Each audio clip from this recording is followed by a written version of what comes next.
the 99 names of Allah subhanahu wa ta'ala. And just before I go over the introduction and introduce a few speakers, just like to go over a few house rules. So inshallah, if everybody could just make a special effort to keep an eye on any children present here today. There are a few hot water urns, there's stairs, there's a few other potentially dangerous items for children. Of course, we are all here today to get some benefit from this free course, and it's important for us to keep that objective in mind. So if I could ask everyone if they could please turn their mobiles off or put them to silent, that would be very helpful. Today's course, we are very fortunate and privileged to have Shaykh Ahmed Saad Al Azhari present here today to facilitate the course, and I'll be giving a full introduction and biography of the Shaykh in just a moment.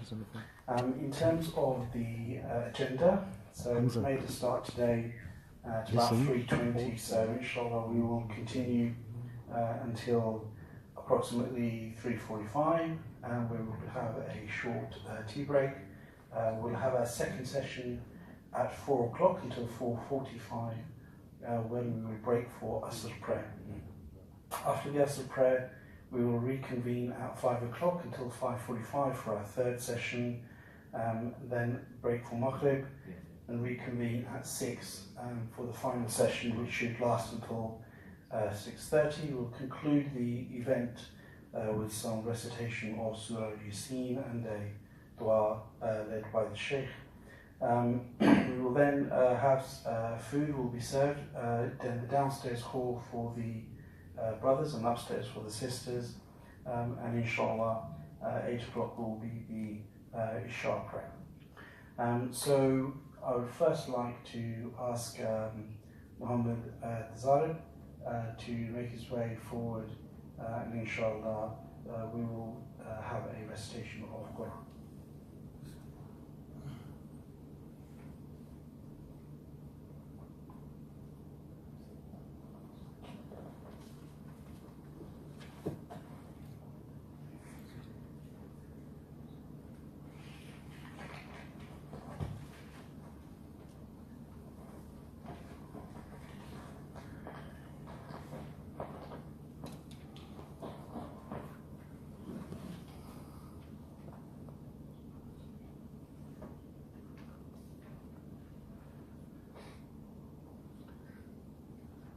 أعوذ بالله من الشيطان الرجيم.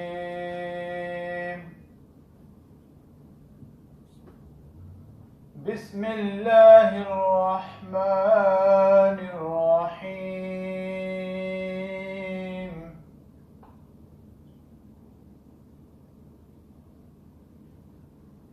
إن هذه أمتكم أمة واحدة وأنا ربكم فاعبدون.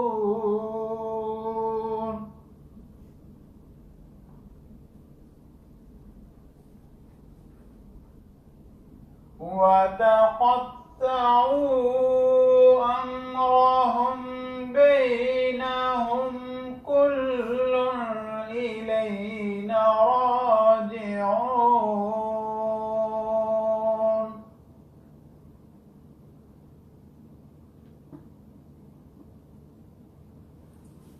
فمن يعمل من الصالحات وهو مؤمن فلا كفران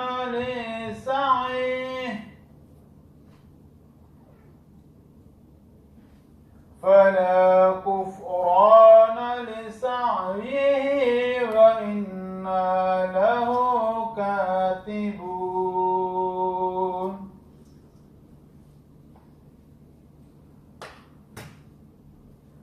وحرام على قرية أهلكناها أنهم لا يرجعون.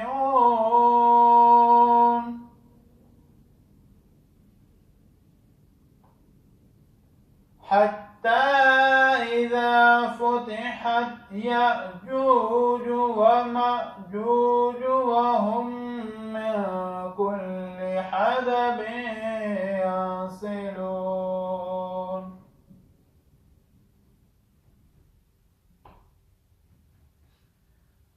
واقترب الوعد الحق فإذا هي شاخصة أبصار الذين كفروا يا ويلنا قد كنا في غفلة من هذا بل كنا ظالمين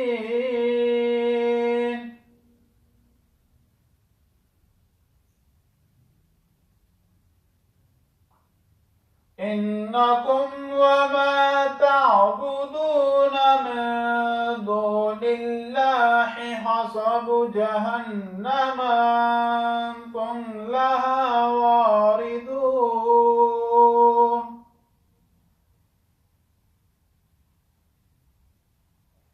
لو كان هؤلاء آلهة ما وردها وكل فيها خالدون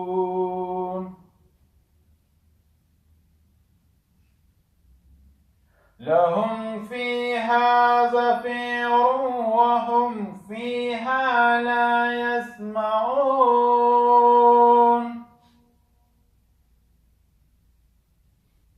إن الذين سبقت لهم من الحسنى أولئك عنها مبعدون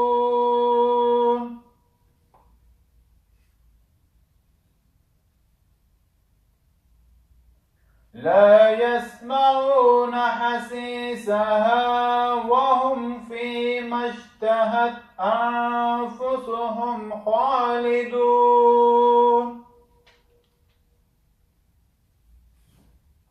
لا يحزنهم الفزع الأكبر وتتلقاهم الملائكة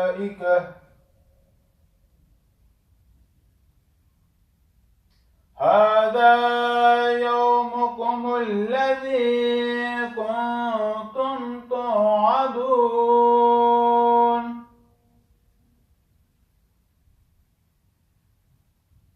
يوم نطوي السماء كطي السجل للكتب كما بدأنا أول خلق نعيده وعدا علينا إنا كنا فاعلين صدق الله العظيم.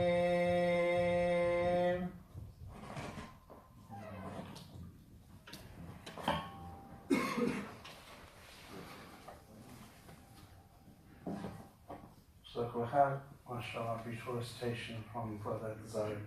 So I'd just like to ask Brother Kamran to make his way forward just for Nasheed, inshallah.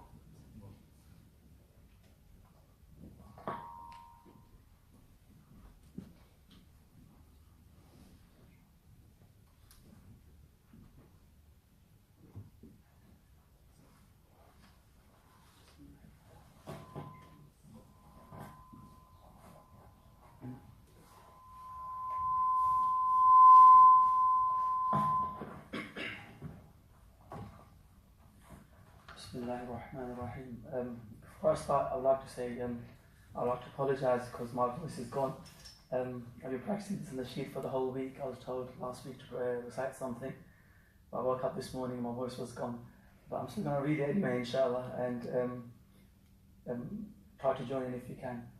It's written by one of the men of Allah from Yemen, Imam Haddad. It's very beautiful, the sheet. If you can recite it, please do so. Actually, it will help me if you recite it.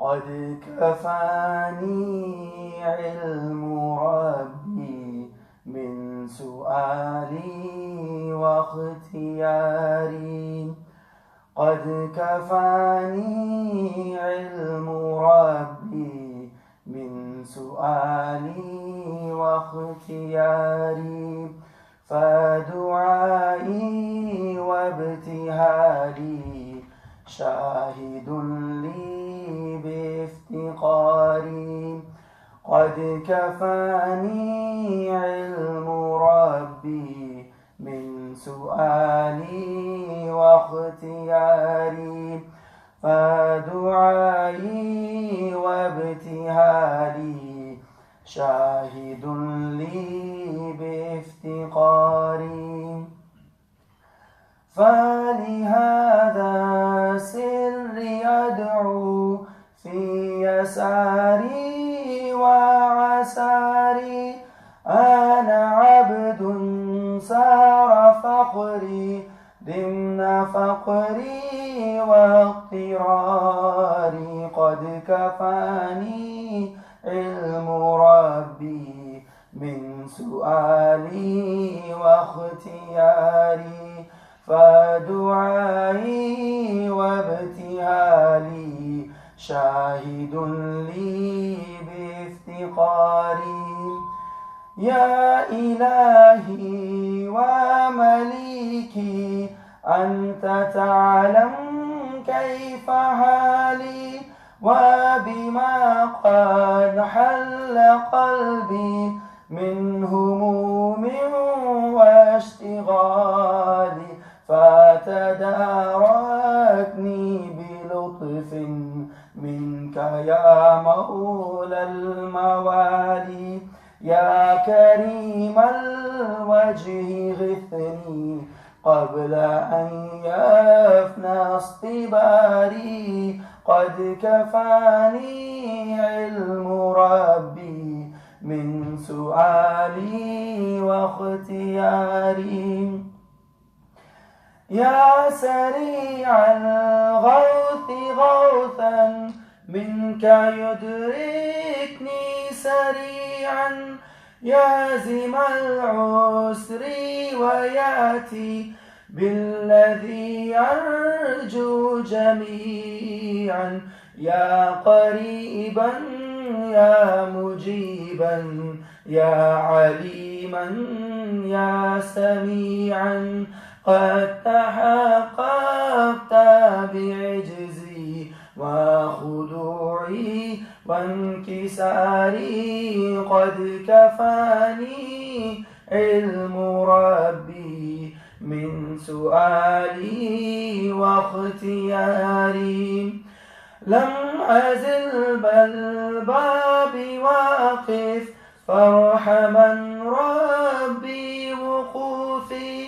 وبوادي الفضل عاكف فأدم ربي عكوفي ولحسن الظن يلزم فهو خلي وحليفي وأنيسي وجليسي طول ليلي ونهاري قد كفاني علم ربي من سؤالي واختياري حاجة في النفس يا رب فاقضها يا خير قاضي وأرح سري وقلبي من لداها والشواذ في سرور وحبور وإذا ما كنت راضي فالهنا والبسط حالي وشعاري وادثاري قد كفاني علم ربي من سؤالي واختياري فدعائي وابتهالي شاهد لي بافتقاري. الحمد لله.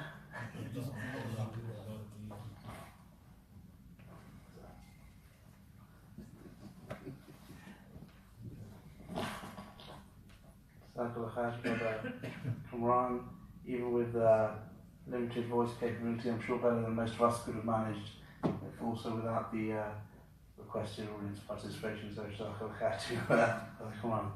Okay, so now it just remains for a short introduction to to Shaykh Saab, and we can commence the course. I just want to say that if there are any questions, please make yourself known to one of the organisers. So can the organisers in this hall and upstairs just raise their hands? So if you have any questions, please submit them on a piece of paper, and we will endeavour to answer them at the end of each session. So as I've said, we're very privileged here today to have the Shaykh with us, Shaykh Ahmed Saad Al Azhari, Egyptian-born British Islamic scholar, and the founder of the Isaale Institute, an advocate of teaching traditional Islamic sciences, which he has in fact taught in various parts of the world.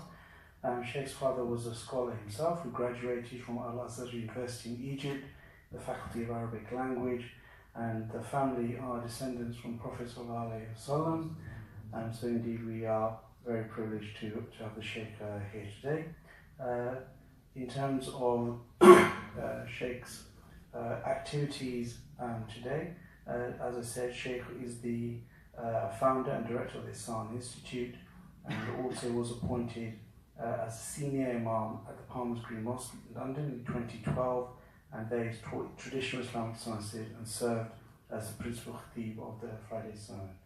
So inshallah, I'm just going to invite one more speaker before I request the Shaykh to come on stage, and that is Brother Zahid Yaqubi, just to give us a short reminder really of the purpose that we're today and how we can really get the maximum benefit from the course that is to be delivered.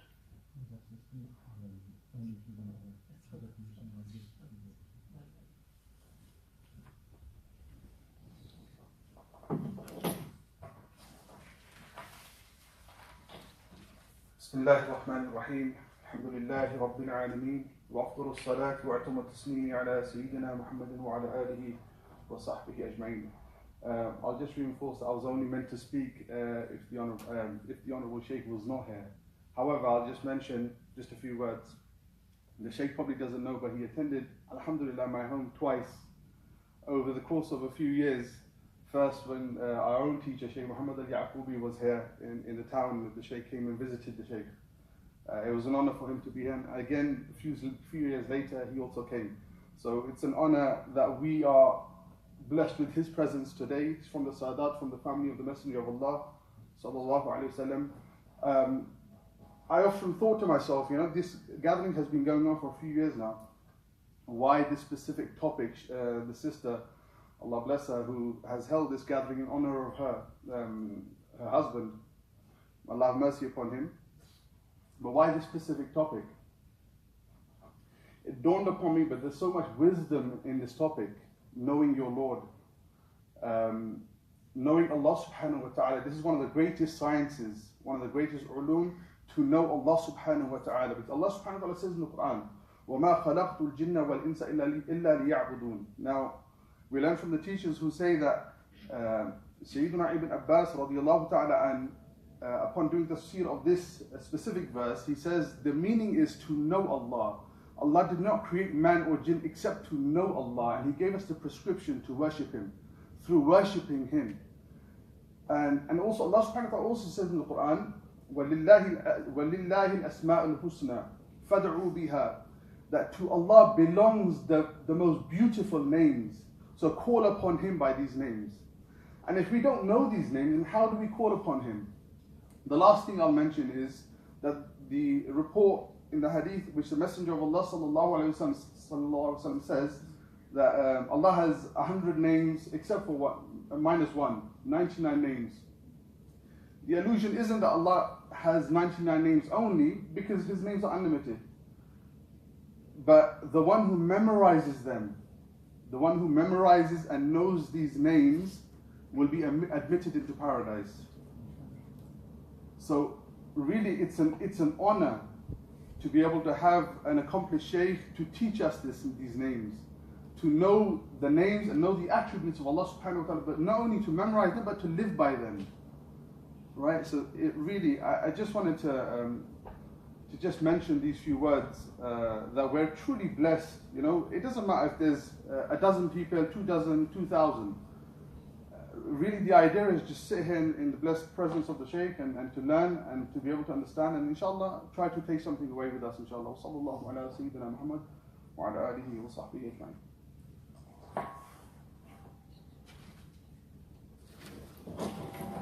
Okay, inshallah now we will begin our first session. The time is 15:40, so we will take session until 4:30. There will then be a short tea break, and also inshallah is at 4:45. Okay, so I will hand over to the Shaykh.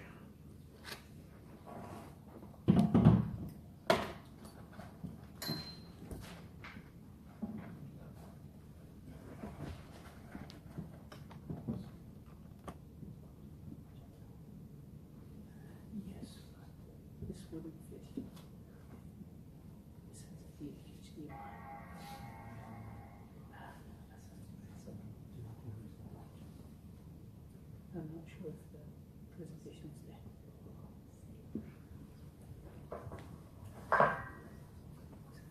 His laptop's got HDMI, that's a voice connection. Okay. So you don't put it onto this laptop and use it. Okay. Have they delivered it? Can you ask? Because if she's got it on here, she did say she.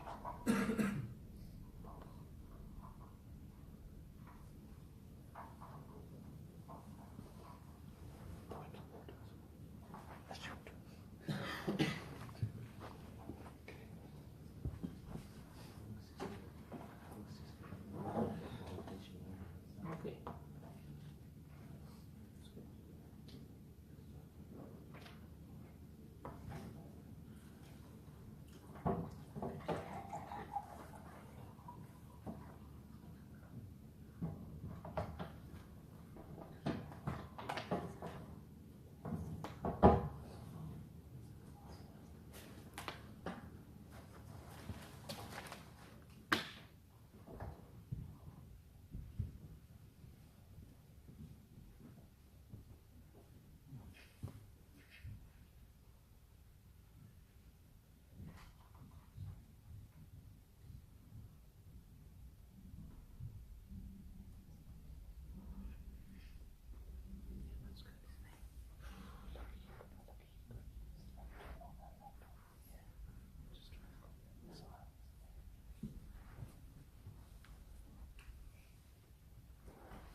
بسم الله الرحمن الرحيم الحمد لله رب العالمين وأفضل الصلاة وأتم التسليم على سيدنا محمد النبي الأمي الكريم اللهم افتح علينا رحمتك وانشر علينا حكمتك اجعلنا من عبادك الصالحين ولا حول ولا قوة إلا بالله العلي العظيم ما شاء الله لا قوة إلا بالله العلي العظيم. This is the second year we talk about this topic, or I talk about this topic of the names of Allah subhanahu wa ta'ala. And when I put together this presentation last year, I thought that this year we can, since we're going to do more names, we can add a bit more, possibly over a number of years, inshallah, we come to complete the understanding of the 99 names. The books that talk about the names of Allah subhanahu wa ta'ala there is quite a number of works, including Imam al-Qushayri's book, Al-Tahbir, which is a book on the meanings of the names of Allah subhanahu wa ta'ala, and most prominently is this work by Al-Imam Abu Hamid Al-Ghazali. I'm not aware if it's actually available in English. It's called Al-Maqsad Al-Asnad في شرح أسماء الله الحسنى, and it's one of the really beautiful works, even though the discussion there is quite limited. Obviously, Imam Al-Ghazali is talking to an audience that doesn't possibly need all the practicalities of the names of Allah subhanahu wa ta'ala that we would need in our day-to-day life today. But inshallah ta'ala, we hope to expand on what Al Azhari rahimahullah says. And I decided to keep this first slide, which I looked at last year, and remind people, because we want to link them again to the main purpose of putting these or running through the meanings of these names.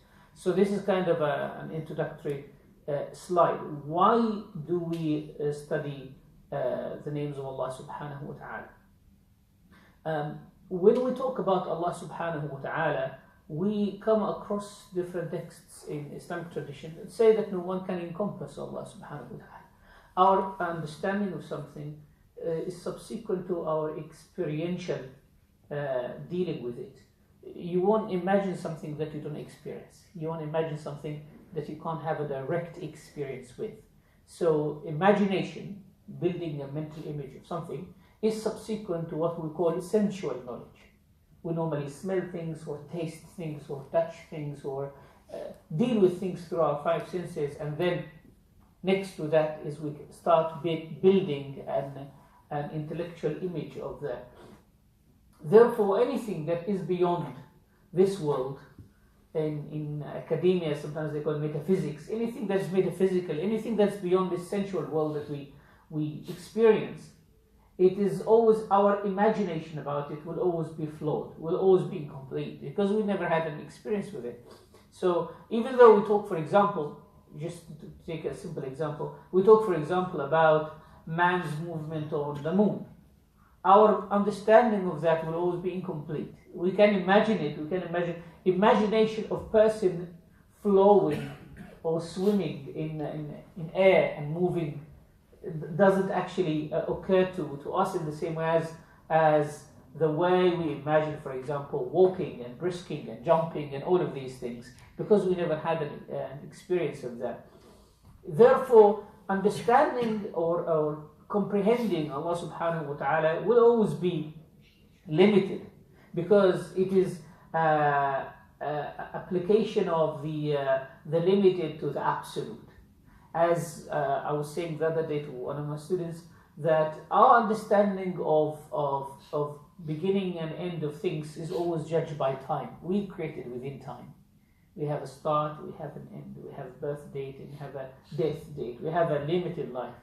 Our understanding of existence beyond time, I mean without limitations of time, will always be incomplete. Therefore, there is no way to understand or to comprehend who Allah is, because that's basically trying to, I wouldn't say trying to think outside the box, because we are actually inside the box and there is no outside and inside here.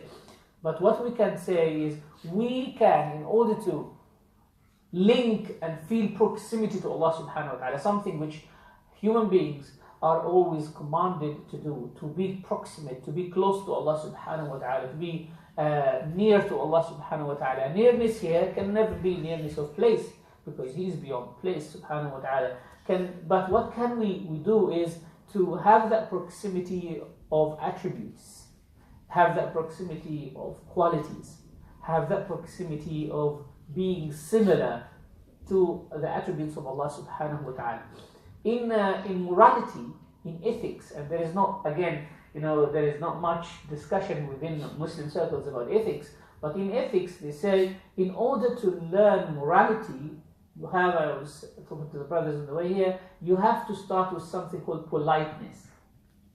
In a treatise about ethics and morality called a small treatise on great virtues by a man called André Comte, he says that the first thing that people should learn, the first topic that he talks about as a morality or as an ethic, is politeness. But he says politeness is not a morality, it's not a virtue. In fact, it's the baseline for all virtues, but itself is not a virtue. Politeness is what you teach your children when they're young. Your children are not moral because they don't understand what morality actually means. Chastity and respect and all of these meanings are beyond their understanding.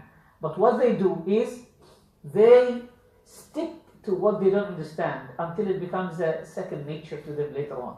And that's actually what politeness is about. So you wouldn't say a moral child. but you say a polite child. A child who is polite is someone who does what is right even without knowing that. Why is he doing so? Why he is not supposed to behave in a specific way? So what we do, this man says, we start with what we call artifice, something artificial, until we move to what we call artifact, something that is real. We move from something that's not real, dissonance, discipline. You force yourself to do something every single day, even though you don't understand why am I doing this, and you understand it's important, until later on it becomes a second nature to you, and then you internalize it. So the Prophet ﷺ says something very similar to this. He says, إِنَّمَا الْعِلْمُ بِالتَّعَلُّمِ, that knowledge comes through learning. You can't actually develop a habit of, when we look at people, for example, who read, who have that stamina to sit and read like 100 pages in a session, or 200 pages, we only look at that ability, but we don't look at the amount of work and discipline that has preceded this achievement. We only look at what has been achieved, but we don't realize that this has been the outcome of a long work and a long of hard work. Same thing with Salah, for example. You teach your children how to pray, and obviously it stands to reason that they will be praying on and off, that they will miss it one day or they miss it a few times a day, and so on and so forth. But at a certain point, when you see somebody else's child, and you say, this child, mashallah, he prays 5 times a day, you don't see what amount of work has been put behind that until that child has reached this level. Same thing, we cannot know Allah subhanahu wa ta'ala, and we cannot comprehend also fully the attributes of Allah subhanahu wa ta'ala. But what we are supposed to do in order to get proximity to Allah subhanahu wa ta'ala is to strive our best to come close to what we can achieve from these attributes. And according to that, you will be able to perceive the world around you as beautiful, or as good, or as clean. If someone does not have wisdom, and one of the names of Allah subhanahu wa ta'ala is Al-Hakim, the wise. If you don't have wisdom, you'll never know what wisdom means. Think about the world today. People today are driven by media. They are driven by news. Anything that is being said in the news, people just quickly act on it.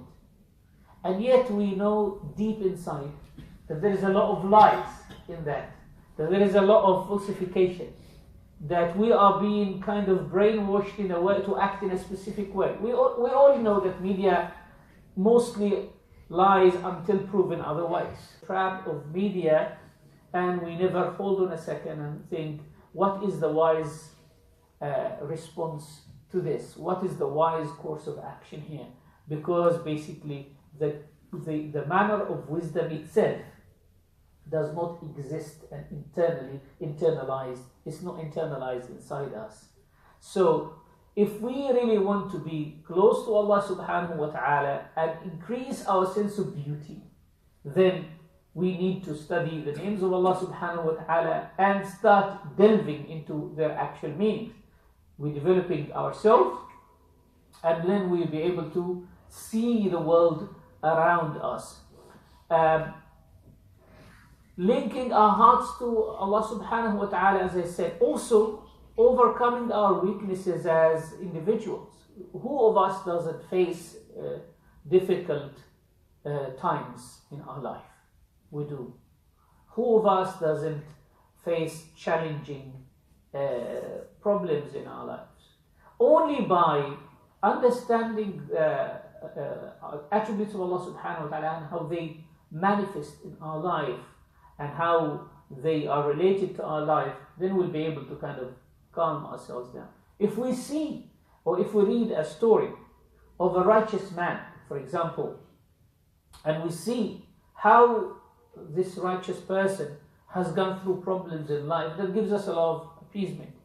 They mentioned, for example, in the biography of Imam Malik rahimahullah ta'ala, how Imam Malik, that great legend of Islam, has had loads of students traveling from all the corners of the Muslim world to study with him, yet his own son did not have that interest in knowledge. And I mentioned that one of his children used to come to the room with his trousers and wearing a specific type of sandals, would walk into the room, look, stand on the side, look at the circle of Imam Malik and walk out. And then Imam Malik rahimahullah ta'ala used to look at him with some sadness and say, إِنَّمَا الْأَدَبُ مِنَ اللَّهِ, that adab comes from God. That you can't actually, you have no authority to force your children to take your same path if you are a righteous man or a scholar or anything like that. So reading something like that would actually does give you a lot of appeasement that you can't shape your children the way you want. You can only wish and do your best, but you can't shape them the way you want. If we read a lot of stories about how the ulama of the past, their wisdom did actually transform people's lives. They mention in the biography, I think, of Imam Abu Uthman al-Haddad, Sa'id ibn Subayh, who was a Maliki judge from North Africa, that he had a neighbor, a young man, who used to drink alcohol. And he wasn't known to be a very good neighbor. The Qadi used to be very gentle and polite with him. And one day, they happened to be in the masjid at the same time, and the Qadi pushed the young man to lead the salah. He asked, encouraged him to lead the salah. And the young man was very reluctant. He's not qualified, and in those days, it wasn't as we do today, anyone can lead the salah. It was only specific individuals, qualified scholars who actually lead the salah, mainly appointed even by the government sometimes. So the Qadi pushed this young man and asked him to lead the salah. And it was because he was put in that situation that this young man, after the salah, he stopped drinking completely. His life changed 360 degrees. That's something that possibly people wouldn't think of as a way of kind of wisdom of dealing with people of sinfulness. And another story, for example, that shows us that how can we overcome our weaknesses in life, and how can we feel some form of wisdom in life, is reading about the struggles of the scholars of the past, and how they didn't have enough money, how they didn't have a very comfortable life, how sometimes they were even harmed by their own enemies, put in prison, hit and beaten up, and even kicked out of their villages, even though they were respectful, righteous individuals. So that actually gives us some form of solace and condolence that it's not, things is not as they do appear, that every time you go through some difficulty, that's an indication that you are distanced from Allah subhanahu wa ta'ala. So looking at the stories of people does help us and show us the wisdom of Allah subhanahu wa ta'ala. Reinvigorating our faith as well, because every now and then we tend to forget that Allah subhanahu wa ta'ala is wise. We tend to forget that Allah subhanahu wa ta'ala is merciful. When we find life hard, when we go through a lot of hardships one after another, we might tend to forget that Allah subhanahu wa ta'ala is merciful. And remember, if we look at Allah subhanahu wa ta'ala uses in the Quran, when He describes Himself, especially with certain attributes, He uses the verb yarham to show mercy, and He also uses what we call the subject noun al-rahim or al-sifa al-mushabbah, certain morphological formulas. One would indicate renewal, that He is always merciful whenever you need mercy, and He is always merciful without any need, regardless of your action or your behavior. So it does reinvigorate our faith, and also realizing and manifesting these names in our relations with others. And you will find, inshallah, in all the slides that we will be going through, that I always say, what is our share in this name? How do we get this name in our life?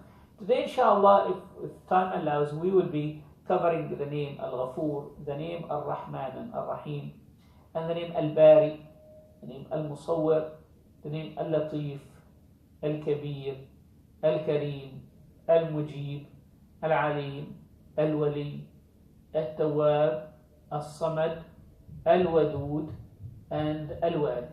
So there's quite a lot of names to go through, but we'll try inshallah our best to finish them. The first of these two, the first two names that normally face us when we read the end of Surah Al-Hashr, هو الله الذي لا إله إلا هو عالم الغيب والشهادة هو الرحمن الرحيم. Always read the name Ar-Rahman and the name Ar-Rahim. In any surah in the Quran that starts with Bismillah ar-Rahman ar-Rahim, we always read the two names Bismillah ar-Rahman ar-Rahim. The word Rahman and Rahim essentially are taken from Rahmah, mercy. So mercy, Rahmah, is the root for these two attributes, Ar-Rahman, Ar-Rahim. And the Imam Al Ghazali rahimahullah ta'ala says that Rahmah tastab'i marhuman, that whenever you say that someone is merciful, then that means someone is being shown mercy, or this mercy involves someone to whom it manifests. If you don't show your mercy to someone, mercy, Rahmah, is something very inherent. It's something that's it's inside you. It's something very deep. I wouldn't be able to see that. It's not like attributes generally and qualities generally, virtues generally, need a reason to manifest.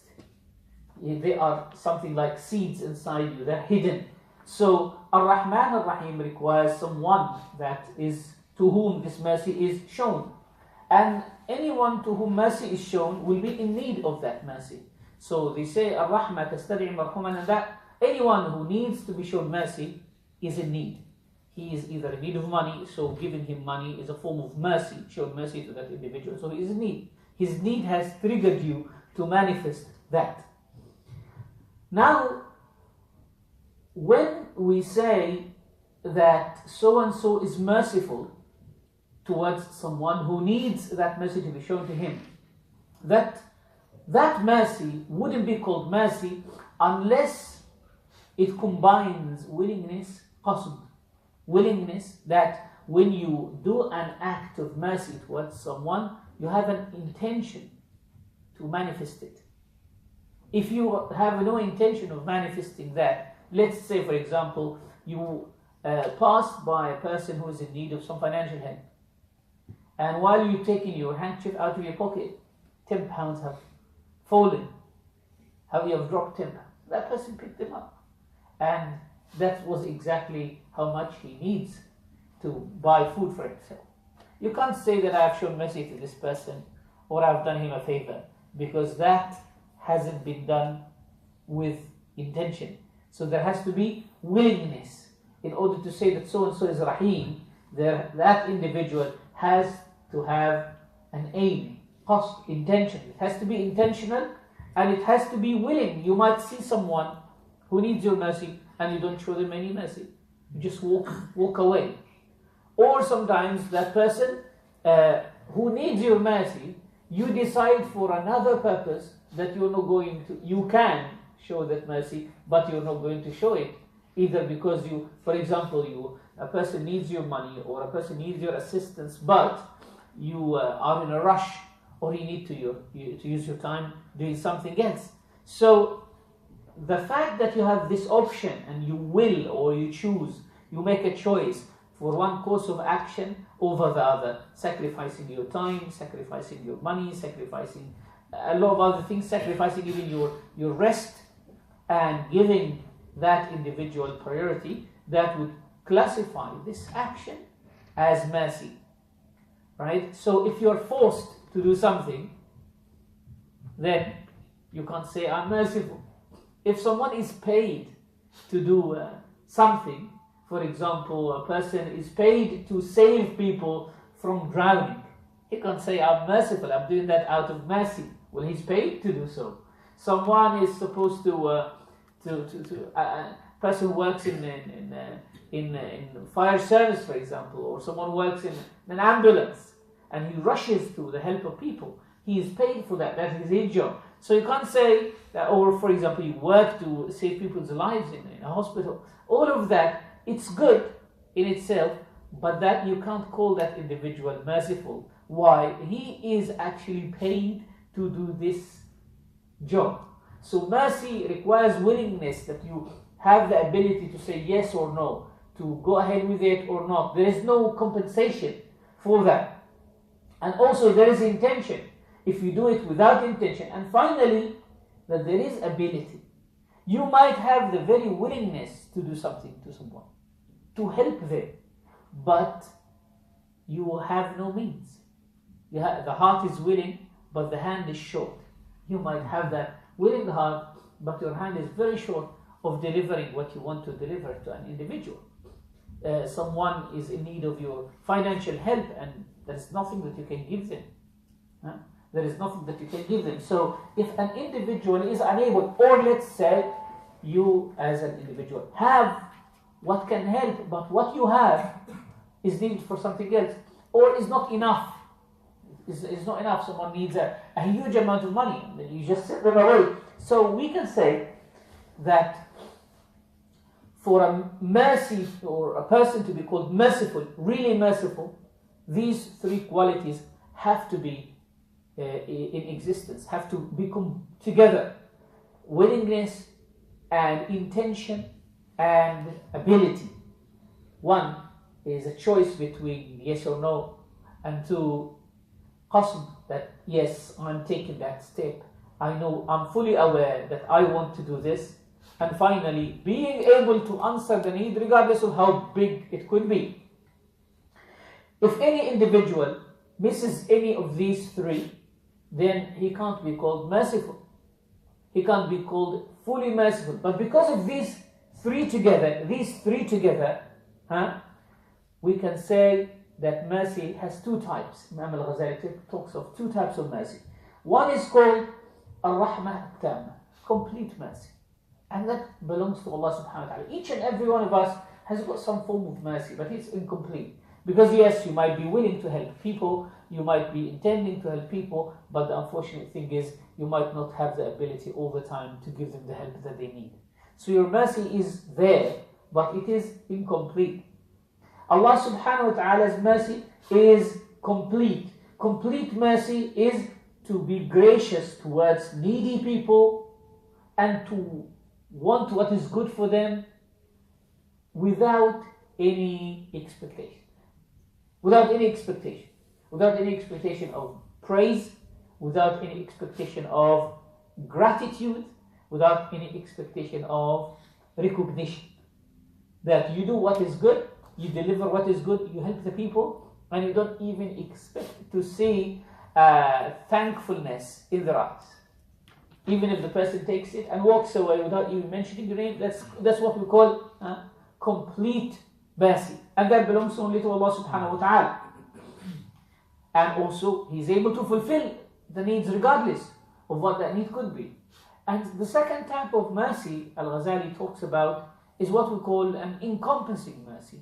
That what does your mercy really encompass?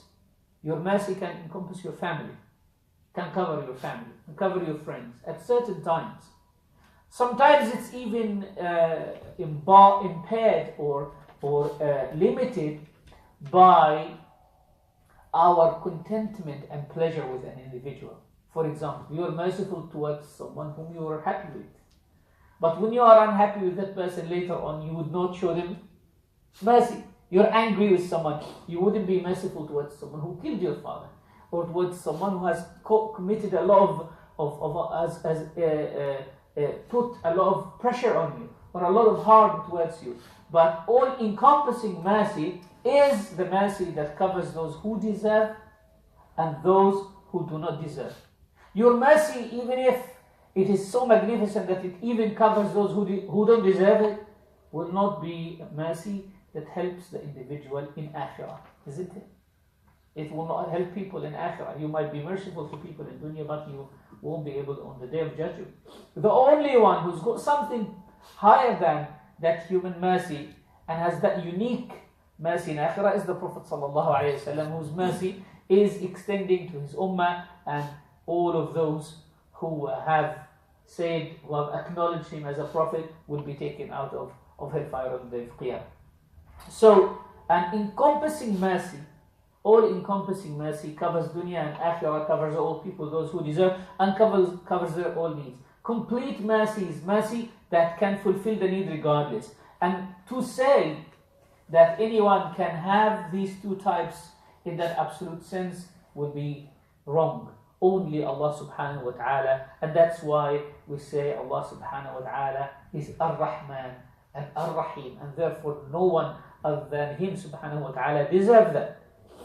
Now another question that relates to mercy, or relates to these two names, Ar-Rahman and Ar-Rahim, is they say when you see someone in need of your help or in need of your assistance, and you turn or incline to help that individual, that inclination is subsequent to a feeling of weakness inside you.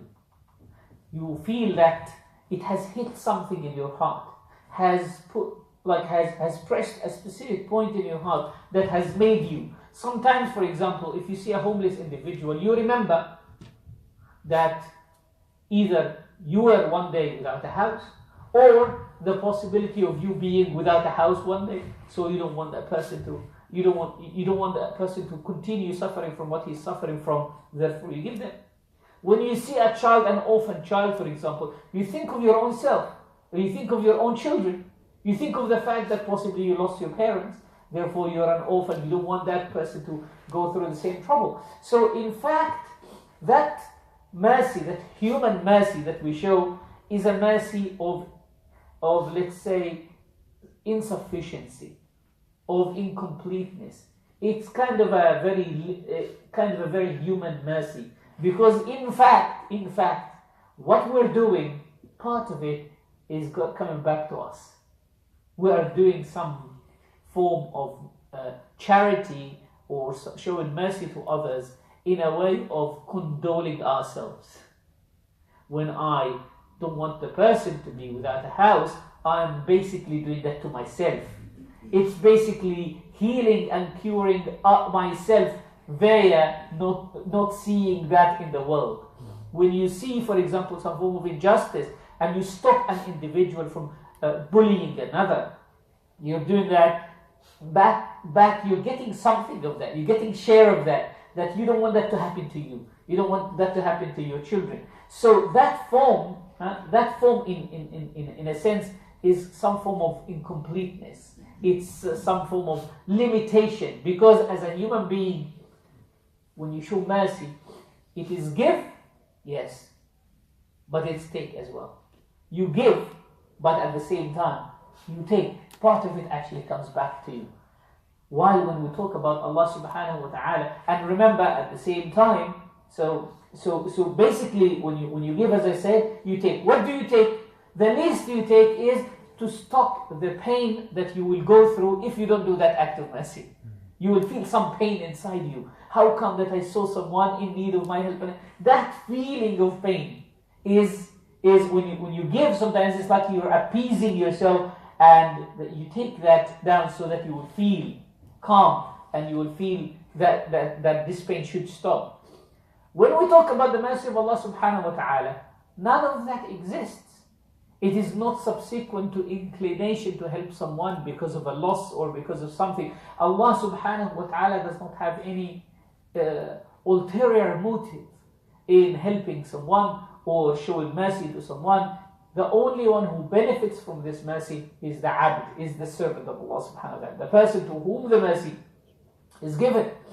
Now, when we talk about Ar-Rahman and Ar-Rahim, and we say these are two names that relate to the essential meaning of Rahmah, what is the difference between both of them? The ulama spoke extensively, and I believe that there is not a single book where the explanation of Ar-Rahman and Ar-Rahim comes, except that there will be some kind of input onto the two names. Some ulama will say that Ar-Rahman is more specific than Ar-Rahim. You can't name someone, any person, Rahman, but you can call a person Rahim. When you want to describe someone as being merciful, you wouldn't say so and so is Rahman. You would say so and so is Rahim. In Jahiliyyah, in the days before Islam, Arabs used to call one of their idols Rahman. And the Prophet ﷺ said to them, or taught them, that this name is only belongs to Allah, just like the name Allah. Both these names can only be given to Allah subhanahu wa ta'ala. And some of their leaders wanted just to argue with the Prophet ﷺ. Sometimes people who understand what you want to say, but they just want to confuse others, they will just ask these rhetorical questions that aim at nothing but spreading confusion. So they started, when the Prophet ﷺ said to them, prostrate to Ar-Rahman, they would say, what is Ar-Rahman? Are you talking about the idol that we are? So Allah subhanahu wa ta'ala related this in the Quran and said, وَإِذَا قِيلَ لَهُمُ اسْجُدُوا لِلرَّحْمَنِ قَالُوا وَمَا الرَّحْمَنِ أَنَسْجُدُ لِمَا تَأْمُرُنَا وَزَادَهُمْ نُفُورًا. Like when they are called to prostrate to Ar-Rahman, they say, what is Ar-Rahman? What is that? We don't understand. It's this type of rhetorical question when the person doesn't want to comply with the instruction, he just meets the question with another question. When you ask someone, what's the time? And he says, why do you want the time for? Do you have an appointment? That's a question of running away from giving a direct answer. So they would say, when the Prophet ﷺ says, اسجدوا للرحمن, they say, وما الرحمن? نسجد لما تأمرنا وزادهم نفورا. And then Allah subhanahu wa ta'ala, right after this, for the rest of that surah, Surah Al-Furqan, He speaks of the attributes of Ibadur Rahman, the servants of Ar-Rahman, and shows that we should relate to the rahmah of Allah subhanahu wa ta'ala by being the servants of Ar-Rahman. And He says, وَعِبَادُ الرَّحْمَنِ الَّذِينَ يَمْشُونَ عَلَى الْأَرْضِ هَوْنًا وَإِذَا خَاطَبَهُمُ الْجَاهِلُونَ قَالُوا سَلَامًا. Those who walk with calmness, those who face or respond to attack or aggression with peace. وَإِذَا خَاطَبَهُمُ الْجَاهِلُونَ قَالُوا سَلَامًا. Those who spend the night in prayer, and then the day is the life is full of balance. Those who are balanced. So Ar-Rahman, in short, is an attribute that is only used to refer to Allah subhanahu wa ta'ala. While Ar-Rahim can be used as an attribute for others. You cannot call someone else as Ar-Rahim, you can call them as Rahim. And the difference here is Alif Lam is a definite article that moves the name from being an attribute, from being an adjective, to being a noun. When you say someone is merciful or someone is the merciful, that's a noun and that's an attribute. So both of them in that sense, some ulama said, both of them in that sense, they are very similar, Rahman and Rahim. But the reality is, Ar-Rahman, because it's specific, imagine that, it's specific to Allah subhanahu wa ta'ala, and it can't be used for anyone.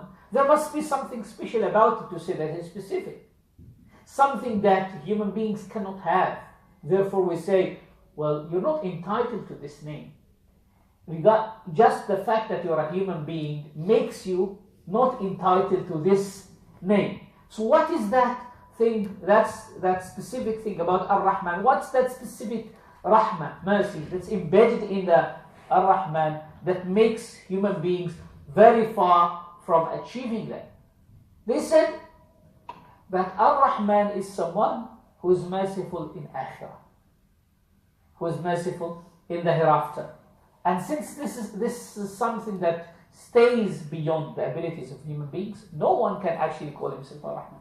So Ar-Rahman is someone who has gifted his servants with creation. So these are the four attributes that Allah subhanahu wa ta'ala calls himself Ar-Rahman for. One, he has brought us from non-existence to existence. But someone might say, what's merciful about that? Or the mercifulness about that is that he made you of an entity. He has made you of an identity. He has made you something mentioned. He has made you something of value. You could have just been another sperm that is not mentioned at all. Another little clot of blood that is not distinguished, isn't it? If you look at a cell that becomes a human being and a cell that continues its natural way and doesn't become a human being, you won't be able to distinguish them. How would you point out at one and say, well, this is called Ahmad and he has this life and he has this? Can you just imagine that, like little insignificant thing, insignificant being has an entity, has identity, has presence in life, has property, has ownership. And this is something that we can think of till tomorrow. That there is nothing in this world that can claim ownership of anything except human beings. Only human beings have contracts to decide who owns what. And giving yourself a right to buy and to own land and house and property and to say that belongs to me. Animals and other creatures, they fight over ownership. And none of them actually can claim ownership of anything. It's only human beings that actually, only human beings can give what they own to their children. And that's a form of mercy. He made you something. Allah subhanahu wa ta'ala says at the beginning of Surah Al-Insan, هل أتى على الإنسان حين من الدهر لم يكن شيئا مذكورا. Was there a time, was there a point in time when man was something unrecognized? Yes, there was definitely. Allah subhanahu wa ta'ala says also in Surah Maryam and another surah, He says, أولا يذكر الإنسان أنا خلقناه من قبل ولم يكن شيئا. Doesn't man remember that we created him before and he was nothing? ولم يكن شيئا. He was not a thing. Now he is a thing. He has a thing of identity, of responsibility, legal capacity to say certain things, to be committed with promise, and to be recipient of knowledge, and to be able to develop his abilities and his talents. So the fact that Allah subhanahu wa ta'ala has brought you from nothing to something, He has blessed and graced that specific atom that became you later on. From amongst all other atoms, it's a form of selection. It's a form of election. That's a form of honor. And that's a form of mercy. Otherwise, you would have just been forgotten. And He has made you have children and have progeny and have all of these things that are in your name. He has given you knowledge that you can put in books, and these books are published and they are put in bookshelves, and your name continues to be associated with these books even hundreds, if not thousands of years after you have left this world. And people still continue mention your name and associate with Rahimahullah. May Allah have mercy on him. So you get mercy for the fact that you actually have been brought to this world. Another component of the mercy of our Rahman subhanahu wa ta'ala is guiding you to Iman. Guiding you to Iman. So basically guiding you to the path that makes your life of virtue continue to akhirah. Otherwise your life would have finished here. Many people do live their life and their life ends at the point of their death. After that, there is no existence of them. So technically, they live this life not recognizing Allah subhanahu wa ta'ala. The fact that He guided you in this world to take the path, He taught you how to overcome the barrier that stops you from achieving eternal mercy. He has enabled you to overcome this barrier. That itself is a mercy. Because if I teach you what things are stopping you from achieving success, give you the key to that, then if I teach you something that will maintain you for the rest of your life, teach you a job or teach you a profession or something that will maintain you for the rest of your life, and I'm giving you the key, you will continue somewhere else. When a scholar teaches you, for example, fiqh, or teaches you something, he gives you the tools through which you will be securing that your ibadah is valid, and therefore you will not need to depend on someone every time. Allah subhanahu wa ta'ala could have left you to ignorance. So He specifically You just imagine that He specifically chose from amongst yourselves prophets and messengers who spoke your language, who were at your same level of intelligence, yet they were not at your same level of virtue. They were higher in the level of virtue, but yet they came down. And sometimes even they kind of live that human life which they didn't need in order to make sure that you have that connection. So guidance itself is a sign of mercy. Tell us when do we need to break for Asr now?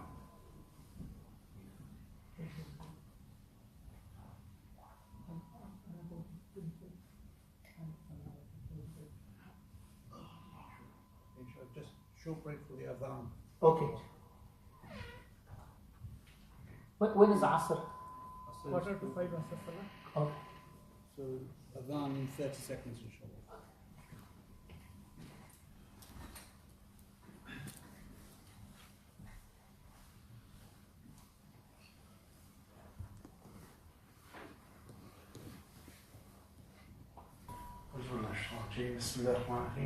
So it's coming, it's just 16:28, so if we can just break for a short tea break now. Asr Namaz inshallah is at 16:45, and then we'll recommence the course promptly at 5 o'clock. إلى يوم الدين.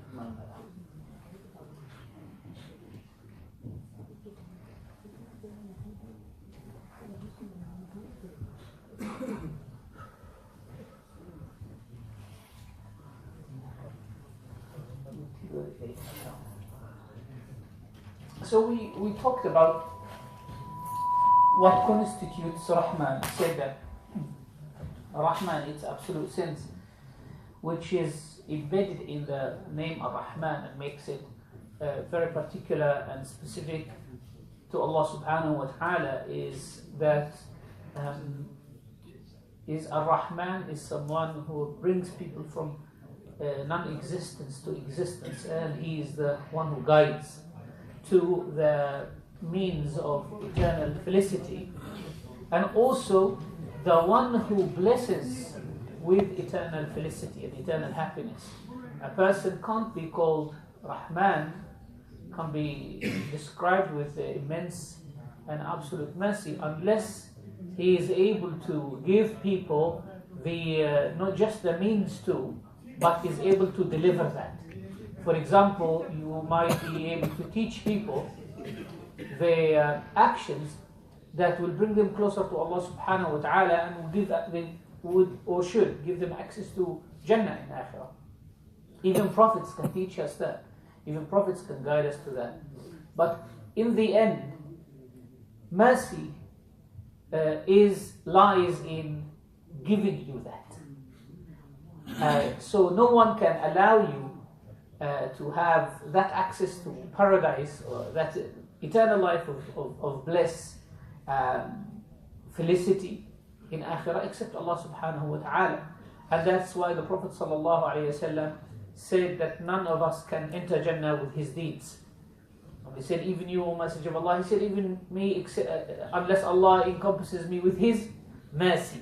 So encompassing you with the mercy, no one can does that except Allah subhanahu wa ta'ala. Bearing in mind, if we reflect on the fact that our actions, regardless of how immense they are never equal to the blessings of Allah subhanahu wa ta'ala. Our actions, regardless of how immense and pure they are, they're never fully pure from confusion of intention, from insincerity sometimes, or ulterior motives. So the fact that Allah subhanahu wa ta'ala accepts these actions and rewards them with felicity in Akhirah, that is part of His mercy, and no one can actually do that except Allah subhanahu wa ta'ala. And then finally, the eternal blessing of gazing upon Allah subhanahu wa ta'ala on the day of Qiyamah. That's also, no one can do that except Allah subhanahu wa ta'ala. That's why Ar-Rahman is one of those specific names that only belong to Allah subhanahu wa ta'ala. Now, another way of looking at Ar-Rahman and Ar-Rahim, as we will be trying to understand the difference between both names. As we said, Ar-Rahman is more specific than Ar-Rahim. Some scholars also say that the fact that Ar-Rahman is more specific than Ar-Rahim means that Ar-Rahman includes the meaning of Ar-Rahim and has some extra things. And that is reflected even in the linguistic construction of the word. In Arabic, when two words come from the same stem, but one has more letters than the other, they come from the same root, and they are pretty much in the same morphological shape. They're both adjectives or adverbs or so on and so forth, but one has more letters than the other. They said the one that has got more letters has more meaning. So they say كل زيادة في المبنى زيادة في المعنى غالبا. Every increase in the structure is increase in the meaning.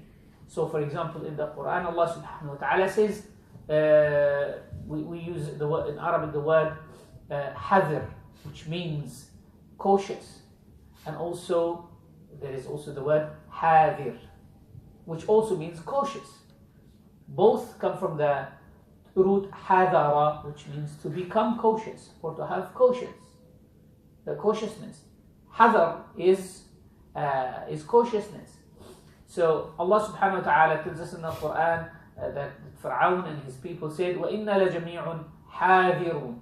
We're all cautious. In another recitation, وَإِنَّا لَجَمِيعٌ حَذِرُونَ, without the alif. So the difference between both, even though both are adjectives, is حاذر has extra meaning because it has extra alif. If we count the letters of Rahim, Ra and Ha and Ya and Mim, that's 4. If we count the letters of Ar-Rahman, Ra and Ha and Mim and Alif and Noon, so it has 5 letters there, even though it's written as 4. So Ar-Rahman, because of extra letters, also have extra meaning. So Ar-Rahman includes the meaning of Ar-Rahim and beyond. However, in order to distinguish both names, so they said Ar-Rahim is someone who is merciful in this life. Ar-Rahman is merciful in this life and in the hereafter. However, some scholars give us a very beautiful and very interesting difference between both, based on pure linguistic shape of the word.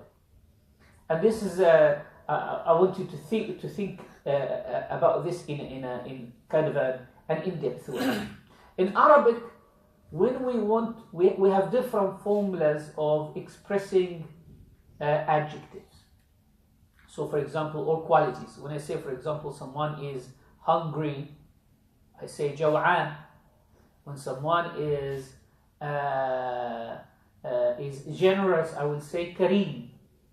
When I say that someone is angry, I will say ghadban. So we have different formulas that express attributes and qualities. And that's not haphazard. Each one indicates something. So from a linguistic perspective, the ghadban and abshan and jaw'an is on a scale, morphological scale called fa'lan. It follows fa'lan. While kareem and azim and halim and alim is on the scale fa'il. So fa'lan and fa'il. By looking across the different qualities that are on the scale fa'lan, scholars have discovered that this scale indicates intensity of an attribute or a quality. When you are hungry, for example, when you say that someone is hungry, it means he is intensely in need of food. When you say that someone is angry, it doesn't mean it's very superficial. It means something must have made him intensely angry. It has touched his anger in a very intense way. So that's why he is ghadban, or he is jaw'an, he's hungry. While the scale of fa'il, also by looking at morphology, scholars have realized that the scale of fa'il indicates continuation. That this quality exists in that person or dwells in that person for a long time. When someone is kareem, for example, generous, it doesn't mean he is generous at one point and he's not generous elsewhere. He must have been disciplining himself to become generous until it became second nature to him. So when you say someone is generous, it means by his nature, he is generous. He does that all the time. While if we compare that to the scale of fa'lan, jaw'an for example, you're not intensely hungry all the time. It's at a specific point in time after which once you eat, that stops. But karam, generosity, is something that exists all the time. Now, looking at these two descriptions or these two qualities, one indicates intensity and one indicates continuity. If someone has a quality as an intense quality, it doesn't exist all the time. So for example, if you are merciful, you can't encompass the highest levels of mercy. Why? There will always be shortage in what you can offer the person in front of you. Let's say for example, if someone has lost their father and that's causing them extreme pain, you can show your mercy to that person by offering your condolence, by sympathy or empathy. But there is no way that you can bring this father back to life in order to alleviate this pain.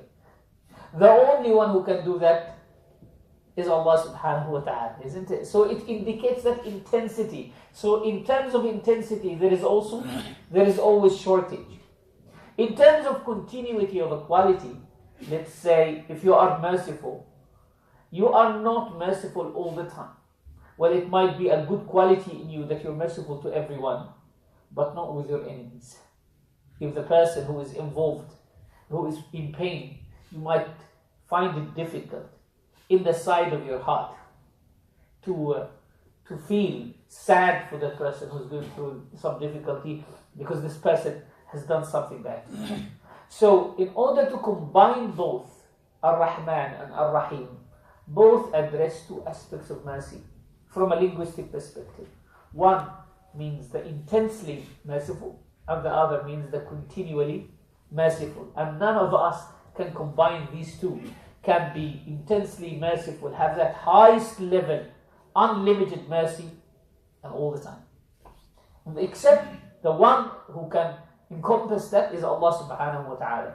His mercy is immense, that He subhanahu wa ta'ala can, at the end, talking about the intellectual possibility of that. Intellectually, it is possible for Allah subhanahu wa ta'ala to put someone who disbelieves in Him in Jannah. No one can say to Allah subhanahu wa ta'ala, you can't do that. Even though, legally speaking, Sharia-wise, Allah subhanahu wa ta'ala said no. That whoever associates other with Allah subhanahu wa ta'ala, Allah will not send them to Jannah. But is it intellectually possible for Allah to do that? Yes, it is. Why? Because it is His kingdom. He does whatever He wants. So you can't say, well, it is injustice for Allah. You can't say that. It's injustice for Allah to punish someone who has worshipped Him all his life. Nor you can say, it is unfair to equate someone who has worshipped Him with someone who has never said La ilaha illallah. You can't say that, because that's why they say al-dhulm, injustice, can never be ascribed to Allah subhanahu wa ta'ala. Because injustice means to put something not in the right position. That's what dhulm is about. Putting something not in the right position. And whatever Allah places, He places it, it's always the right position. Therefore you can't ascribe injustice to Him subhanahu wa ta'ala. So when we look at mercy from that perspective, we say that Allah subhanahu wa ta'ala's mercy is immense, is intense, but at the same time it's continuous. It has never happened, regardless of how a person can turn against Allah subhanahu wa ta'ala or does turn against Allah subhanahu wa ta'ala. Allah subhanahu wa ta'ala never stops to provide for that individual. And Allah subhanahu wa ta'ala never stops giving life to that individual. Allah subhanahu wa ta'ala, look at the four components. Allah subhanahu wa ta'ala never stops to make the tools of hidayah available to that individual. As the Prophet sallallahu alaihi wasallam said, that inna Allah la yamal hatta tamallu. Allah will never be fed up with you. You are the only person who stop yourself away from Allah subhanahu wa ta'ala. Regardless, how many times, how many mistakes, how many crimes, how many injustices you've committed in your life, there is always a space to come back, and there is no need to elaborate on this. We all know the hadith of the man who killed the 99 people. And in other words, there is no point where you can say to someone, oh, the mercy of Allah subhanahu wa ta'ala is restricted, and this is you can't say to someone, you have used up all your credit from the mercy of Allah subhanahu wa ta'ala, there is no more chance for you.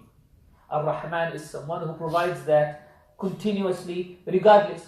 He subhanahu wa ta'ala chooses to create individuals and fashions them in a good way and provides them with material pleasures and material powers, regardless of what decision this person makes later on in life, whether he decides to become a Muslim or not a Muslim, regardless of whether he decides to live a life of acknowledging Allah subhanahu wa ta'ala and being thankful to Him or not. He subhanahu wa ta'ala never decides at the end of the month to stop this person from receiving the benefits or the mercy of Allah subhanahu wa ta'ala because for this whole month he hasn't prayed once. He subhanahu wa ta'ala provides that. So that's why Ar-Rahman is more encompassing, and then Ar-Rahim means that continuity. And I believe that putting Ar-Rahman and Ar-Rahim as complementing each other is very, very important. That's why Allah subhanahu wa ta'ala mentions them together. Allah Ar-Rahman Ar-Rahim. Even though there are also other names that we have in the Quran of Allah subhanahu wa ta'ala, Allah subhanahu wa ta'ala chose to start His book with Bismillahi Ar-Rahmani Ar-Rahim, to teach us that this is what kind of defines the universe and what defines the creation of man.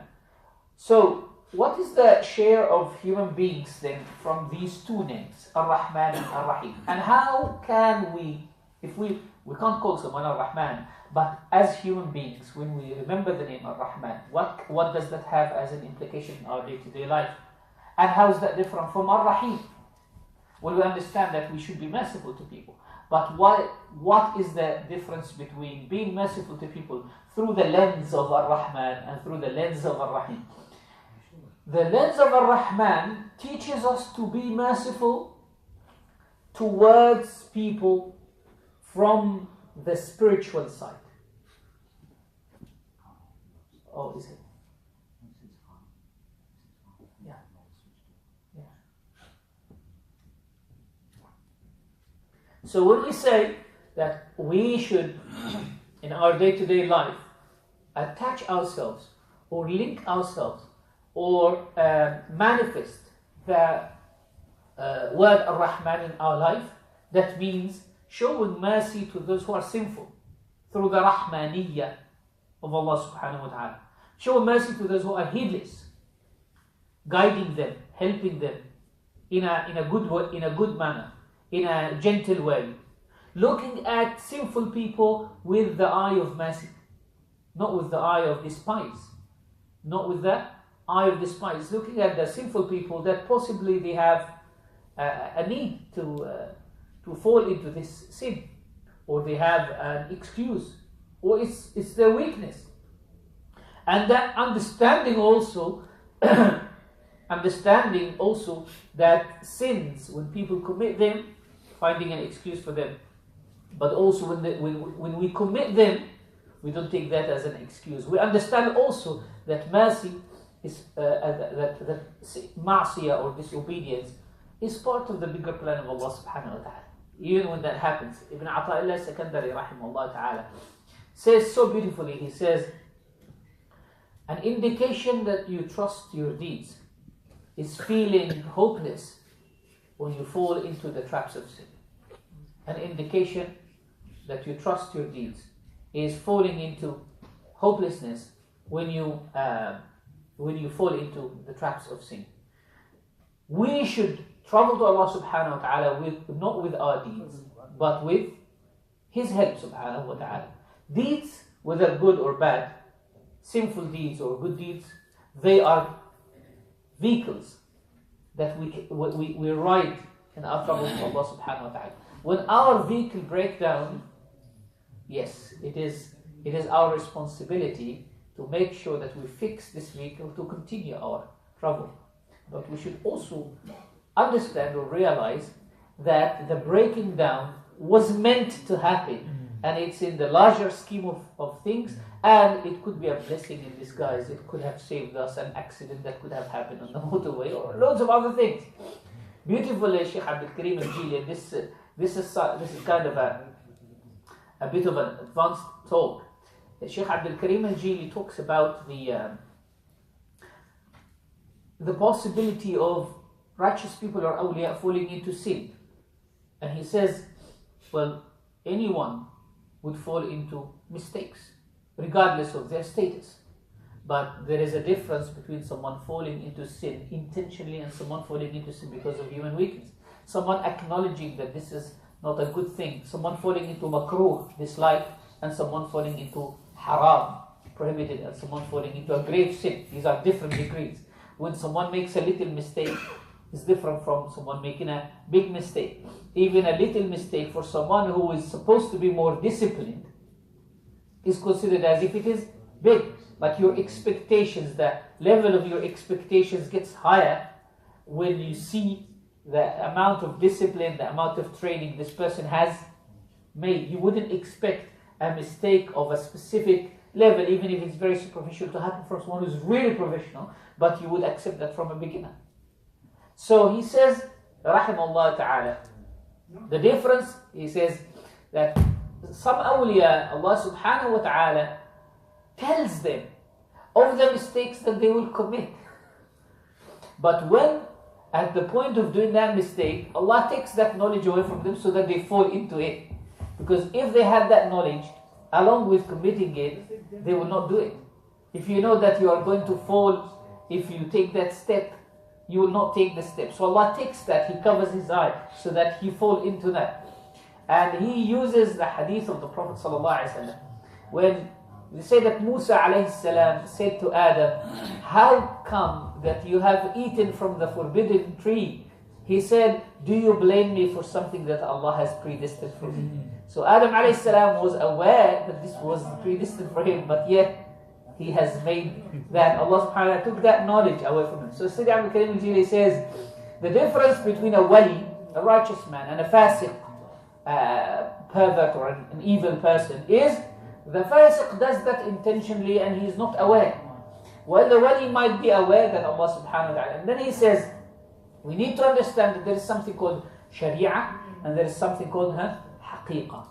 The sharia, you might be counted from that righteous man, from the sharia perspective, he's sinful.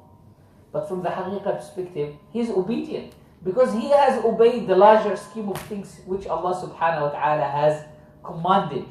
When someone, for example, this is also to develop in this point a bit, they say that one of the salihin received the news that one of his children died. So he started laughing. They said to him, his teacher said to him, how come that you're laughing? He said, I'm showing my pleasure with the decision of Allah subhanahu wa ta'ala. He said, no. Showing the pleasure with whatever Allah has predestined for you is in your heart. Outwardly, you should cry. Outwardly, you should cry. Because outwardly, this is the natural response that Allah subhanahu wa ta'ala expects from you in that situation. When you lose something, when something calamity happens to you, Allah expects you to cry. But contentment is not outward, it's in the heart. When the Prophet ﷺ lost his son Ibrahim, he said the eyes shed tears, but the heart is content. So we have to understand these like the very intricate things. So through that lens of Ar-Rahman, what we are actually doing is, when we look at that Allah subhanahu wa ta'ala is the one who has given creation, and Allah subhanahu wa ta'ala is giving guidance, and Allah subhanahu wa ta'ala is the one who gives felicity, and He's the controller of eternal blessings. Then when we look at that, at the individuals who fall into sin with this eye, the fact that Allah subhanahu wa ta'ala has created that individual, He's merciful, or He has, that itself shows that He has mercy to show them. خَلَقَهُ لِيَرْحَمَهُ. He created, as Ibn Abbas radiallahu ta'ala said, Allah subhanahu wa ta'ala created people to show them mercy. He didn't create them to show them punishment and to show them anger. In the hadith that we all know, Inna rahmati, Allah says, Inna rahmatiha sabaqat ghadabi. My mercy has preceded my anger. My mercy has preceded my anger, and we'll touch upon that later on. So our share from that is to stop, to never stop. First, to stop despising the people of disobedience, and to never stop giving them guidance and helping them. That's the side of Ar-Rahman. What is our share in the name Ar-Rahim? Our share in the name Ar-Rahim is to fulfill the needs of people. That's kind of the physical side of mercy. To make sure that there is no one, no faqir, no needy individual in your neighborhood, in your street, anywhere, unless you actually take good care of them. They mentioned about Imam Zayn al-Abidin, Ibn Imam al-Husayn radiallahu ta'ala anh, that the people used to think that he is not generous, that he wouldn't give people. Until he passed away. When they woke up one day and they realized that the bags of flour and food that are left in them, they used to find every morning at Fajr time at their doors, disappeared. And that is Imam Zayn al-Abidin died on that day. So what he used to do, they realized who was helping them and who was putting these in front of them in front of their doors every day. Same thing is mentioned about Shaykh al-Islam Zakaria al-Ansari rahmatullah alayhi. Shaykh al-Islam Zakaria al-Ansari, who died 926, his contemporary Imam Sakhawi rahimahullah ta'ala, who was a muhaddith, described him as being stingy. But many other scholars, students of Shaykh al-Islam Zakaria and others, said As-Sakhawi was wrong in this. And that's why we should never accept the shahada, the testimony of contemporaries against each other. You know, when you read in history, for example, two scholars saying something about each other, you should take that and they are contemporaries, they lived at the same time, you take that with a pinch of salt. Because the fact, regardless of how great they are in knowledge, but remember that a person has great knowledge, not necessarily that person has been cleansed from all human traits of disliking people. Ibn Ata'illah also says, لَيْسَ كُلُّ مَنْ ثَبَتَ تَخْصِيصُهُ كَمُلَ تَخْلِيصُهُ. Not everyone who's been selected is necessarily fully purified. Not everyone who's selected is necessarily fully purified. You might select someone to become a manager or a boss or something in the future, and that happens through a process of very, very long process. That person gets refined, isn't it? So being chosen for a specific status, spiritual status with Allah subhanahu wa ta'ala doesn't necessarily, we should not, and that's a failure of human beings. When we read the biography of a person and say, this is a great scholar. Yes, he's a great scholar, but he's also a human. He's a great scholar, but he also gets affected. He also has needs. He also gets irritated by people who criticize him. He will have certain dislikings of other scholars at his time. He will also feel sad if students leave him and go to somebody else. It does happen. Why? Because that's a human thing. So we should, while we are acknowledging that, that should not deprive us from taking the immense knowledge of that individual, and that immense knowledge should not blind us from seeing the fact that this is a scholar. So anyway, Imam Sakhawi rahimahullah used to describe Shaykh al-Islam Zakaria of being stingy. But other scholars of the same time and later on, they say that was a mistake of Sakhawi rahimahullah. Shaykh al-Islam Zakaria was a man of secret charity. He used to give his charity secretly. That's why when someone gives his charity secretly, you might think, well, he doesn't actually give, and so on and so forth. So our share in the mercy of Allah subhanahu wa ta'ala in the name Ar-Rahim is to make sure that you give to people and make sure that the people who turn to you with needs or with wants or with requests, you fulfill that, and even you go beyond that. In the biography of one of the scholars of the Malik Madhab I was reading yesterday, he was again a qadi. Someone came to him and he praised him with some lines of verse, and he mentioned in that this person like that this scholar who was deserving of this praise, after the Prophet ﷺ, he carries that heritage of spreading the deen. And then at the end of the lines, he said to him, well, I'm in need, so if you can help me with something. So this scholar quickly opened a box in his house. He took the man to his house, opened the box, and he brought to him a whole set of clothes and shoes, and like a whole attire that he was saving for possibly like big events and stuff like that. And he said, take that. And then he opened another box and gave him a bag of money, 25 golden dinars. And he said, this is everything I have in my house. I'm giving you everything that I have in my house. This is the set that I would wear to meet the governor with, and this is the money that I have for the rest of my life. So that man said to him, well, to be honest, this is not what I wanted. I would have been happier with much less than that. I was just turning to you because I just needed you to buy me a sheep for 1 or 2 dirhams. You're giving me 25 dinars. He said to him, well, you praising me with this poetry, and you're saying that I'm an inheritor of the Prophet ﷺ, and you want me to give you a sheep. Well, that's too cheap for only for that line. This, I give you everything that I have. So that again, that shows that mercy is not to give the individual what they expect. You always exceed their expectations. Sometimes mercy could be not to deliver to the individual hard and harsh news in a harsh way.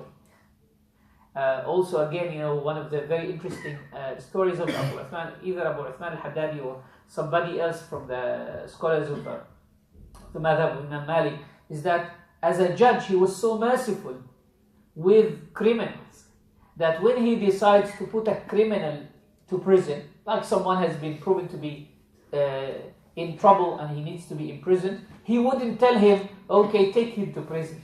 He would say, can we go for a walk? They would go for a walk, and then he would have a conversation with the person and joke with him, and he chooses always the route that passes by the prison. When he gets to the prison, right in front of the prison, he would say, let's go inside. And then he would just give him to the guards of the prison, and they would put him in the cell. They said that was how gentle he was in even delivering the punishment to the individual. Just like a doctor who wants to put someone to sleep and then to operate on them, he will talk to them about something other than that, because if you deliver something harsh to someone in a harsh manner, it could be you kill them 1,000 times before you actually deliver that decision to them.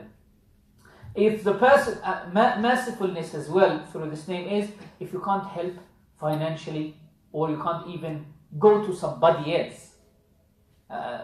So sometimes you might not have, but you might be able to go to somebody else. They mention a story of one of the scholars that a man used to attack him and criticize him, be always angry with him. This person, it just happened that he lost his servant. He had a maid. She died. So he thought, his brother said to him, if no one can help you except so and so. He said, but you know what I have been saying about him for the last 2 years. He said, just go and ask him to do the janazah, to lead the janazah. Ask that scholar to come and lead the janazah. So he went and invited him. That scholar said, I will come. Came and did the janazah. And he said to him, so who is looking after you now? He said, no one. He said to him, okay, come to my house. And then he gave him some money. And then he said to him, may I ask you to do something? He said, sure. And he thought he's now asking him to do some job for him in return of the money that he's given. He said, I want you to go to the market and get me a servant, choose something that's really perfect. So he went and he got what is needed, and he thought this is for the judge, and the best thing that you would have chosen for yourself. He said yes. He said, now it's for you.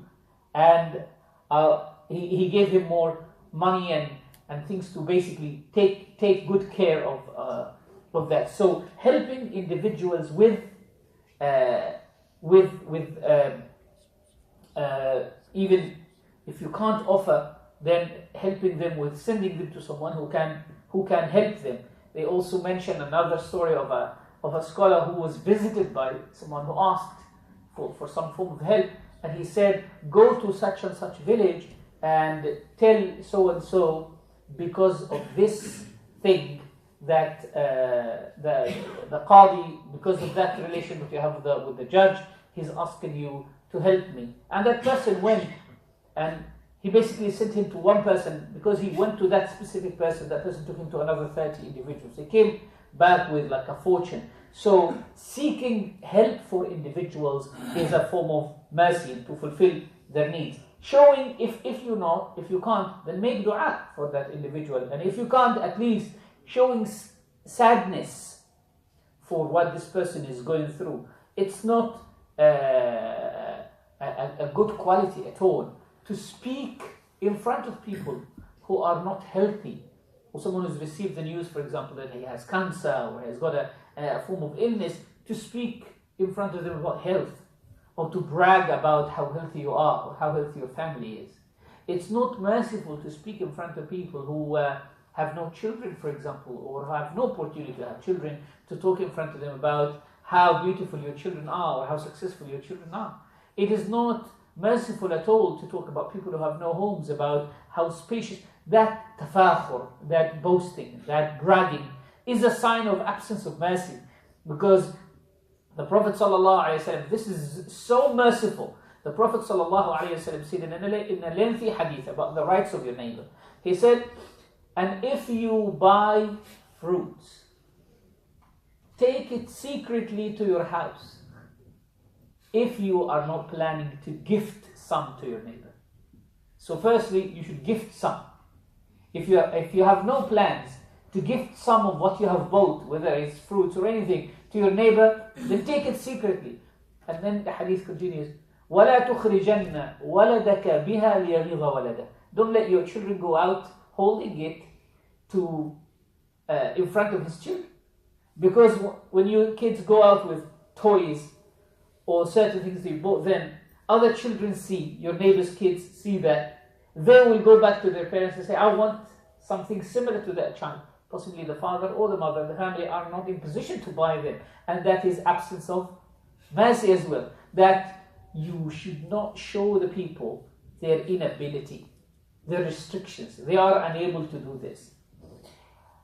Part of the mercy as well, which is very, very high form of mercy, is not to use certain words in describing certain deficiencies. For example, caring about our language when we talk to people. So for example, and this unfortunately does not exist outside the language that's used inside our culture. And the other day I was given a small talk about that. For example, the word disability the Arabic translation for it is i'aqa. I'aqa means to stop someone from doing something, to be like a barrier. It's to disable the person. In Islamic civilization or the Islamic tradition, we don't find that word. There is no word that's called i'aqa or disability. We actually find a different word. It's called ashab. The people who have any form of disability are called in Islam Ashab Al Azhari, the people of excuses. And that's a very fine way of talking about a problem. So Allah subhanahu wa ta'ala says, لَيْسَ عَلَى الْأَعْمَى حَرَجُ وَلَا عَلَى الْأَعْرَجِ حَرَجُ. All the people from whom embarrassment should be lifted. That's a good way of describing, that's a merciful way. Even when the person is being described, whether he's lost his eyes or something like that, especially a person who's lost his eyes, the merciful language dictate that you shouldn't call that person a'ma, blind, unless it is in a specific context that you are talking about, a factual thing. But normally we will say, our teachers would say about any of their teachers who's lost his eyes, they say al-basir bi qalbi, the one who could see with his heart. That's a different way of saying. You would understand from that this person has lost his eyesight. But that's or they would call it Kareemul Aynain, the one whose eyes were honored.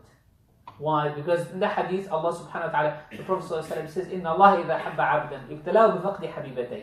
That if Allah loves a person, He will test him by taking his two beloved eyes. فإذا صبر, if he shows patience, أعطاه الجنة. He will grant him paradise. So sometimes they would say Kareemul Aynain, the one whose eyes have been honored. Or Al-Basir biqalbi, the one who could see with his heart. Or so on and so forth. So this is our share of mercy. One final thing that relates to Ar-Rahman and Ar-Rahim is talking about the evil in the world or suffering in the world. How can a person might say, and Imam Al-Ghazali also asks the question, because that question bothers a lot of people for a long time. How can we see the mercy of Allah subhanahu wa ta'ala even though there is so much suffering in the world? Looking around ourselves, people are starving, people are going through difficulties of all sorts of things.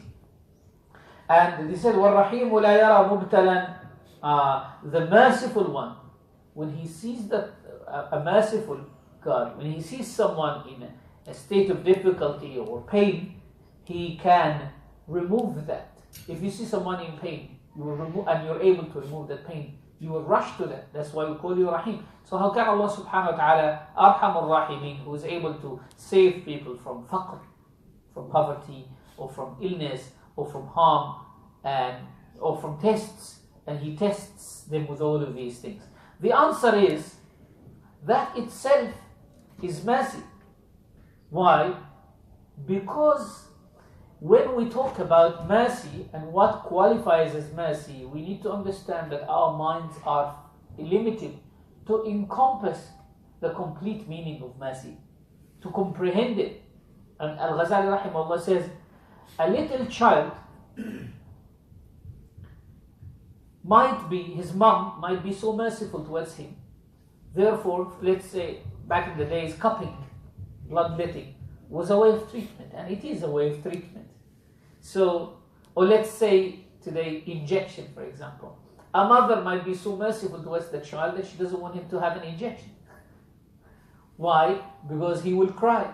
That will leave some mark on his skin. That will cause him some form of temporary pain. But then the father, same mother would say to the father, okay, you take him and go to the doctor and let him have that injection you want. And the father thinks, the father will do that. Al-Ghazali rahimahullah says, وَالْجَاهِلُ, an ignorant individual, will think that merciful, the mother is the merciful, and the father isn't. How can he take his child and see him in pain like that? But the aqil, a wise individual, will know that perfect mercy is to take that temporary pain for a long benefit, a long-term benefit. So, and in fact, the mother is an enemy in the guise of a friend. That mother who apparently is merciful. It's like you might be merciful towards your child, that every time they ask for sweets, you give it to them. And I said, okay, give them, don't make them feel deprived. But a wise individual will say, no, we would rather deprive them or make them feel deprived for the sake of saving their teeth or for the sake of maintaining their health. Remember that Al-Ghazali rahimahullah says, الألم القليل إذا كان سببا للذة الكثير لم يكن شرا. Like little pain that leads to immense benefit is not evil. It looks like one, but it is not in reality. So if we look at any evil in this world, if we lift up that little barrier or this little cover of evil, you will realize, or if we take that evil away, that benefit that lies in combination with that evil will stop. In other words, if you decide that you can't inject the medicine into the body of the child, you will never be able to deliver that medicine. If you decide, I can't force my child to take the medicine through their mouth because it is bitter, And if you say, well, I can't do that, I can't commit that little evil, then the illness will continue.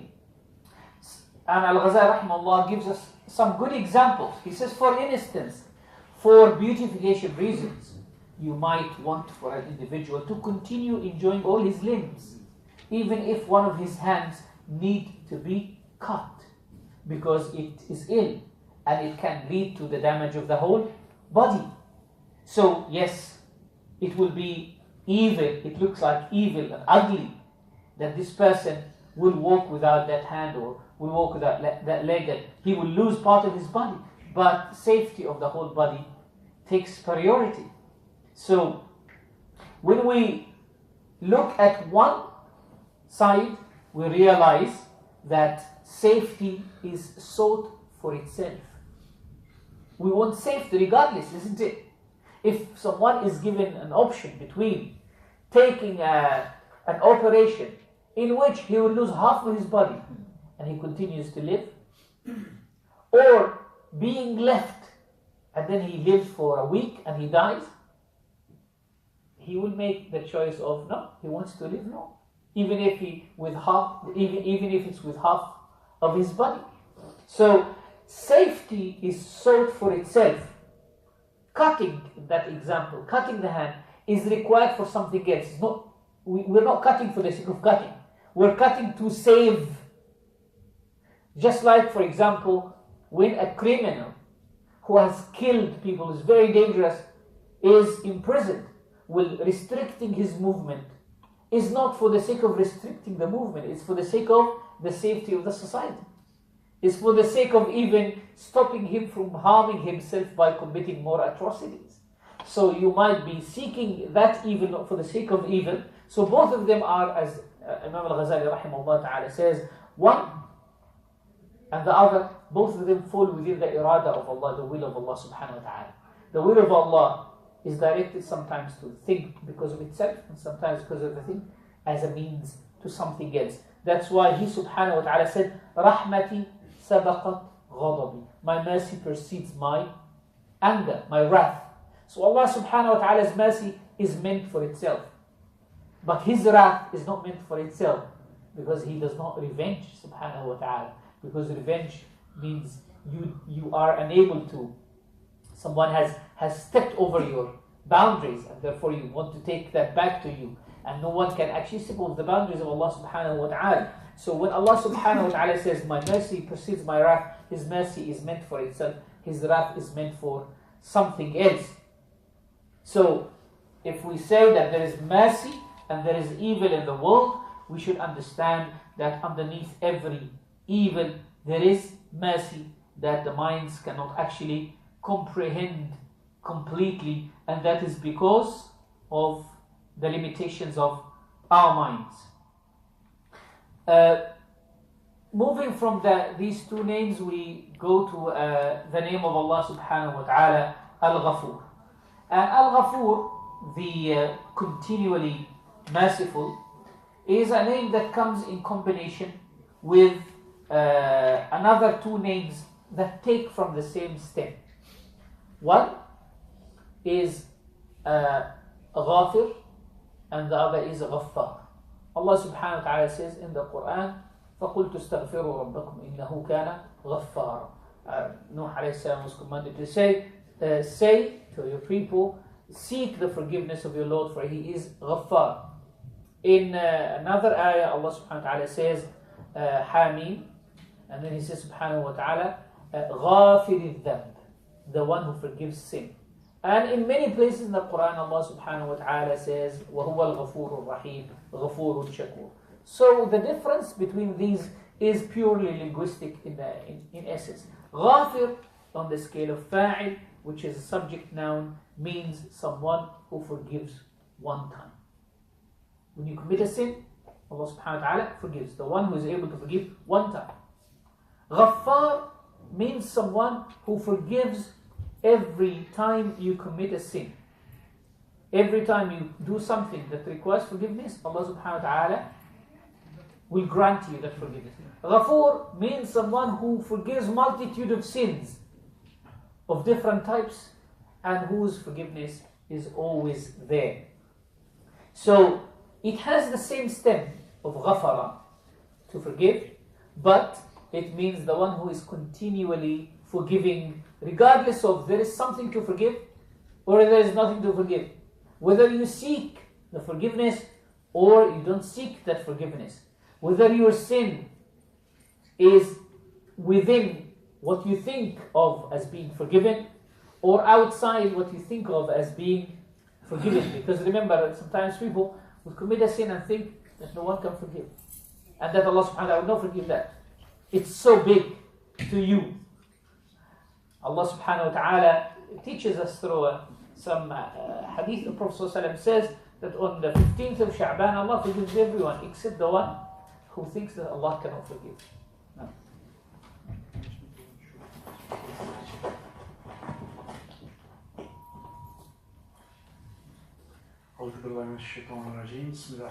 Just a small announcement, especially for the sisters upstairs. So just a quick update on the itinerary. So we're coming up to Maghrib time in a short while. So the adhan will be, I think, in 47.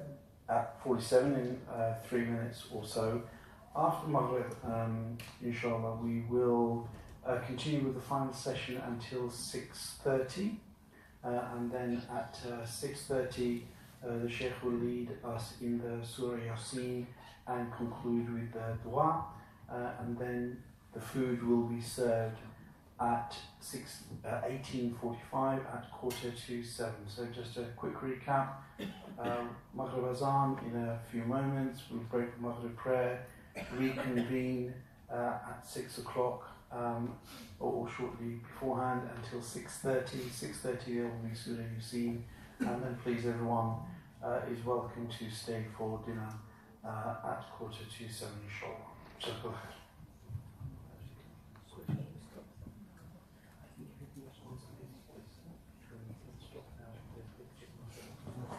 So there is a question here, can a person make an intention to take a job such as a carer, paid to, but to get the reward of being merciful? Yes, obviously the multiplicity of intention on actions like this, because if the person is even paid for a job, he might not be paid for his sympathy. The person is paid for actions or for practicalities of the job, but he is not paid for his sympathy or not paid for extra things. So if the person makes a good intention and he does things that might not be directly required from him or her, he would, inshaAllah ta'ala, be rewarded for that, and he deserves the attribute, inshaAllah, of being called merciful.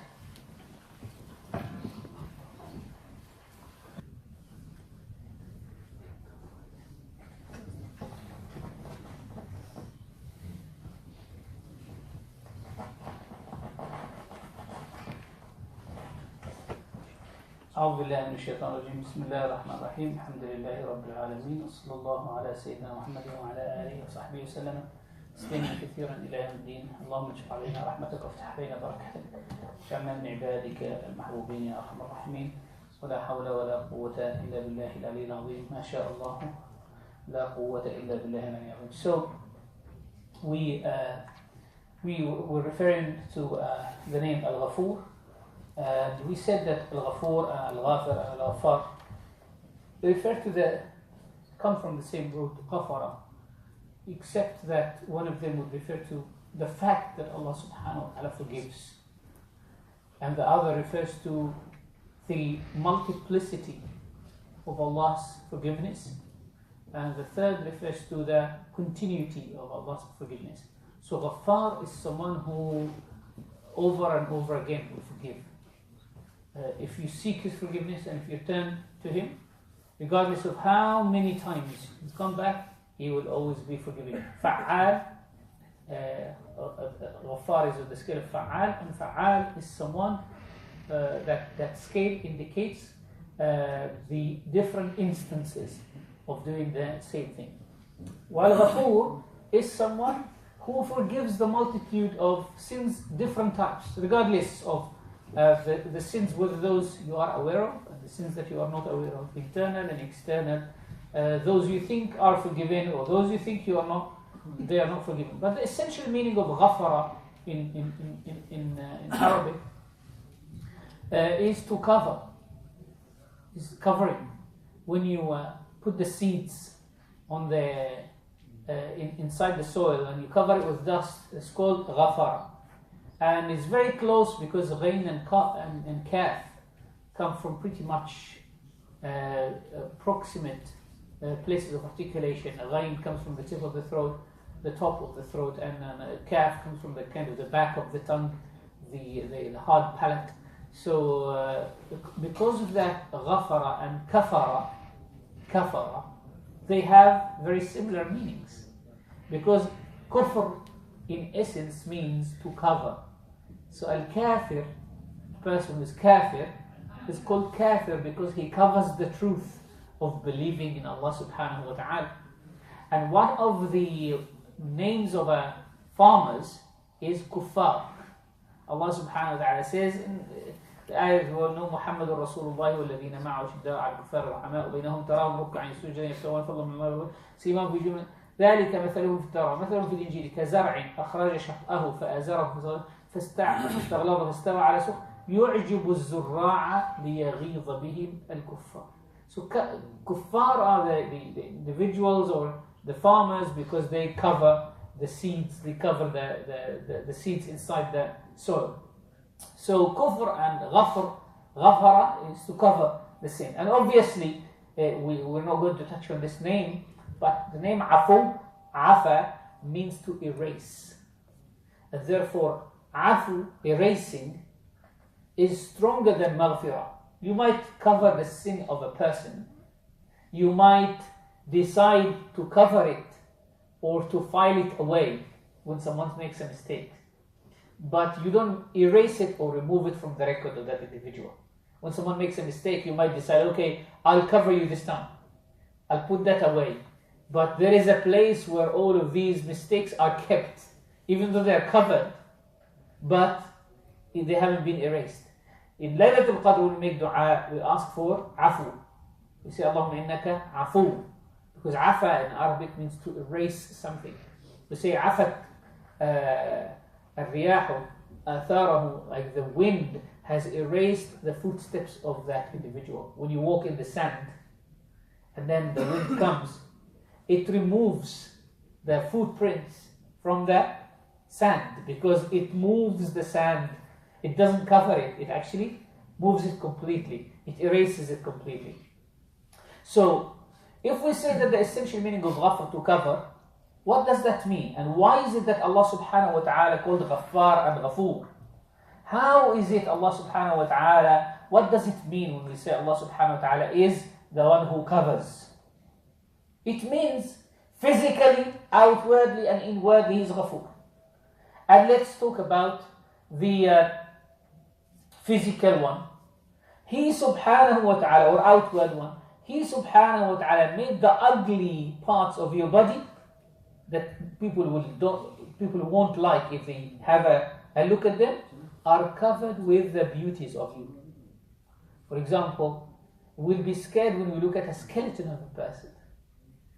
If you open a grave and you look at the shape of the individual, you won't like that. If you know that your body contains bacteria inside, and that bacteria lives on what they live on, that thought is not a very pleasant thought.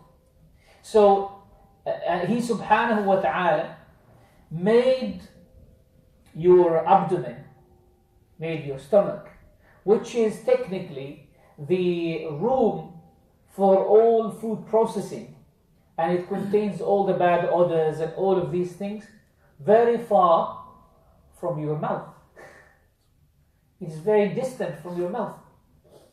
And He subhanahu wa ta'ala has made your digestive system in the lower part of your body.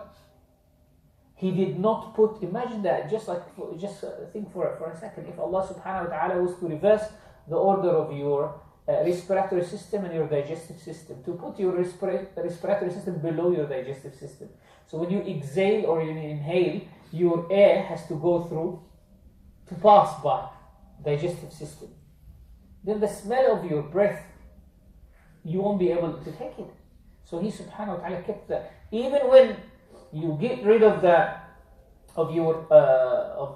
your dirt, it's hidden, it's covered. Your private parts is covered. And there is no other animal, there is no other creature that has actually that. Allah subhanahu wa ta'ala, of all creatures, He taught human beings how to cover themselves. يا بني آدم قد أنزلنا عليكم in Surah Al-A'raf, يا بني آدم قد أنزلنا عليكم, O sons of Adam, we have revealed upon you, we have sent down to you libasan, clothes, يواري سوآتكم وريشا. We taught you how to cover. It's something that Allah subhanahu wa ta'ala taught Adam and taught Eve how to cover. And this is something that nobody else does. When you answer the call of nature, you go in a distance, you go to the toilet, you're far from the eyes of others when you shower. So Allah subhanahu wa ta'ala has covered your outward, has covered your inward ugliness with your outward. If you imagine that below this skin, below these layers of skin, there is blood and there is nerves and tissues and all of these things, that will show you how all of this ugliness is covered with this skin. And a lot of people would freak out if they see blood, if they see what is inside. If you just open for someone, even in some tutorials, if you show them what is inside their system, they will be shocked that all of these things manage to work in such a way, but they don't look very great. But Allah subhanahu wa ta'ala covered that with this. That's it. That we're talking about physical beauty, and that physical beauty and physical ugliness. Now, even inwardly, Allah subhanahu wa ta'ala made the place, the depository of thoughts, because thoughts normally would be good thoughts and bad thoughts, but as human beings insinuated by shaitan, our thoughts are more or less, many of them are bad. He made that so hidden inside your heart that you can't read someone's thoughts by just looking at their face. In fact, He covered that with beautiful and eloquent language. That someone might have bad thoughts inside, but he's so eloquent that he praises you outside. So He's covering his bad thinking of you by the sweet language that He uses to talk about you. So you would never ever know what is inside the mind of individual. And Imam Al-Ghazali rahimahullah ta'ala says, if it is shown to people what runs inside your heart, and ghish, the deception that you carry, and ill thinking and betrayal, people will not only hate you, but they might kill you. Your life will be in danger. If you have a bad plan for someone, and that is uncovered to that individual, he will try to attack you before you carry out your plans. But Allah subhanahu wa ta'ala covered inside you your even thoughts, even your own thoughts, giving you an opportunity to erase them before they manifest into an intention and into action and into determination. And then finally, so this is in terms of like what we would call the types of ugliness: physical beauty, evil thoughts, intentions and opinions of others. Imagine if you have a bad opinion of a person in power, you keep that opinion to yourself. If that's shown to the person, it might put you in prison, might put you in danger. But above all of that, Allah subhanahu wa ta'ala also covered your sins that you are afraid of being scandalized for. If people were to know behind closed doors what each and every one of us does, people will not talk to you. You see someone in the masjid, mashallah, very diligent in his salah, and you think good of the individual. But once he's locked in his home, no one sees him, then Allah subhanahu wa ta'ala knows what is covered. So He subhanahu wa ta'ala has not shown people who you are in reality. Imagine if, and this subhanAllah is like, imagine if Allah subhanahu wa ta'ala was to stamp us every time we do something bad with the name of that sin manifesting on our skin. And every time we walk out of our doors, something on our forehead, or something on our face, or something in our hand, saying this person secretly does such and such. And we just look, by looking at the faces of people, we will know what happens. By Allah subhanahu wa ta'ala, as He said, وَكَذَلِكَ فَتَنَّا بَعْضَهُمْ بِبَعْضٍ. We have tested each of them by one another. So He covers the person who is righteous, and He covers the person who is evil. So that you look at the person who is secretly righteous and outwardly is not. Or outwardly he just looks like a normal person. You might have a bad opinion of him. And by the same token, you look at an individual who has evil inward and he has a good outward and you have a good opinion of him. So Allah subhanahu wa ta'ala tests you in that. So that is telling you, don't judge a book by its cover. Don't judge people by how they look. Realize that there is something in between that person and Allah subhanahu wa ta'ala that you are unaware of. That's something internal. So what is our share in this name of Allah subhanahu wa ta'ala, the name Al-Ghafur? To cover people. To cover people. Backbiters, people who talk ill of others, gossipers, who carry news from one place to another, who look for these evil news, people who spy on others are all deprived and they have no share whatsoever in the name Al-Ghafur. They are distant from them. Because how can someone who is busy uncovering another individual, or whether he's uncovering them in front of others, or helping in the uncovering by disseminating the gossips, or trying to break into people's privacy, trying to break into the sitr, the cover, the concealment that Allah subhanahu wa ta'ala has placed around people, how can they be called, related to the Ghafur subhanahu wa ta'ala? The Prophet sallallahu alayhi wa sallam says, he who covers a believer, Allah will cover him on the day of Qiyamah. And subhanallah al-azim, this is quite interesting, that the ulama and the salihin who understand this name, they cover even a sinful individual even after he has committed the sin.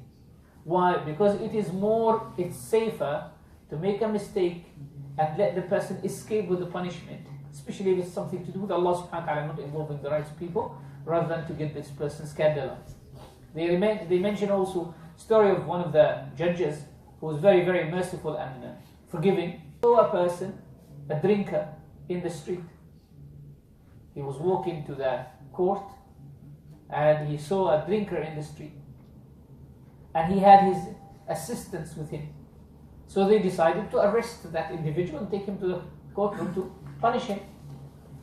And that Qadi, in the way, he said to those two assistants, why don't you go and look for something that we can flog him with to apply the punishment? So he said to one of them, he said, like, find me like a branch of a tree or something. So he sent him in one direction. And then he said to the other, why don't you go for another one as well? Like, look for something. And now it is only him and the criminal.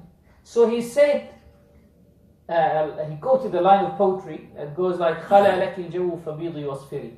It is now clear, the coast is clear, you can run away. He's just like repeating that so that the criminal will understand the message. And he ran away. He understood that the Qadi, the judge, is telling him, like, if you run away, I will not pursue, I will not chase you. And he ran away. When the two individuals came back, the Qadi said, look what he did, he ran away. Well, technically, he didn't tell him run away, but he indicated. Why? Because he wants to cover that individual. Because once you apply a punishment to an individual, his name is recorded. Especially if it doesn't involve the right of another human being. If it involves the right of another human being, you can't say to someone who has stolen somebody else's money or taken something that is not his right, you can run away with it. No, you have to take that right and give it back. But you can say to an individual who has committed something, an offense, as to Allah subhanahu wa ta'ala, as Imam Al-Jazuli in Dalail al-Khayrat, there is a dua. Allahumma inna bayni وَبَيْنَكَ ذُنُوبًا لَا يَعْلَمُهَا إِلَّا أَنْتَ. O Allah, between me and you there are sins that no one knows except you.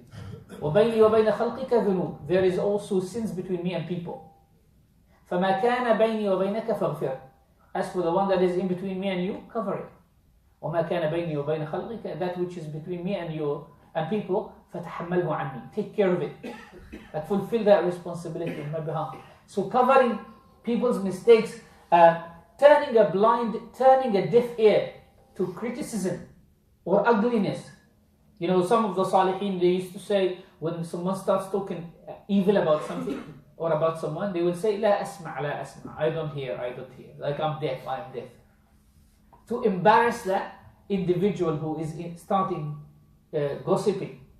And Isa also by highlighting that which is good. So covering mistakes and also highlighting that which is good in an individual. We relate that Isa alayhi salam passed with his disciples by a corpse of a dog, and the smell was filling the place. So the disciples said, such an ugly smell. Isa alayhi salam said, well, look at the teeth, they are so white and nice. So, well, there's a corpse of a dog. But Isa alayhi salam wanted to direct their attention to highlighting the good qualities, because as we said earlier, there is nothing in this world that you can call sharrun mahd, complete and pure evil. There is always a combination of goodness and badness. There is no one you can say he's deprived of any goodness. So by highlighting that, you will be sharing the name of Allah subhanahu wa ta'ala, Al-Ghafur. The name that follows this is the name of Allah subhanahu wa ta'ala, Al-Bari and Al-Musawwir, and most likely will be concluding with this name. One of the names of Allah subhanahu wa ta'ala is Al-Bari. And Bara'a in Arabic, in Surah Al-Hashr, we read the three names: Al-Khaliq, Al-Bari, Al-Musawwir. Al-Khaliq is the creator, Al-Bari is the originator, and Al-Musawwir is the modeler, the fashioner. In Arabic, when you sharpen a pencil, you call this act Bara'a. So bara means to sharpen something, to give it a shape. So al-bari is someone who creates in a proper proportion. Al-khaliq is someone who creates, who brings from no existence to existence. When, for example, if you want to make a house, the first thing that you should do is to go to a person to draw the shape of the house, to make a sketch. That individual is a stage of what we can call creation. He created the shape of the house. Now the person who puts this shape on the ground is bari, is not khaliq. Why? Because he has not put it in a state of proportion. Allah subhanahu wa ta'ala in eternity, He's created you. But then later on, He shapes you. He originates you. So He's bari because what He has created is taken a specific shape that is in proportion to the jobs that will be carried by that individual or by that creation of Allah subhanahu wa ta'ala. And then the musawwir, the modeler, is the one who puts everything in perfect system. So putting things in a system, in the example of the house, it will be after you put the bricks together and make the walls and all of that, then will be to make sure that after you build the walls, you cover them with paint, you do all the decoration, you put the doors and all of these things. So Allah subhanahu wa ta'ala has these three names together, that He is the Khaliq, and He is the Bari, and He is the Musawwir. And if we look at this example of an ant, for example, how He subhanahu wa ta'ala has not only created it, but He has bara'a, He has shaped it in such a way that suits its work. The analysis, the psychological, the physiological analysis of an ant, where its brain is situated, how its heart is located, and why is it located in this way, how He subhanahu wa ta'ala has given it specific form of eyes that can look behind and to the front, and it has like two types of eyes.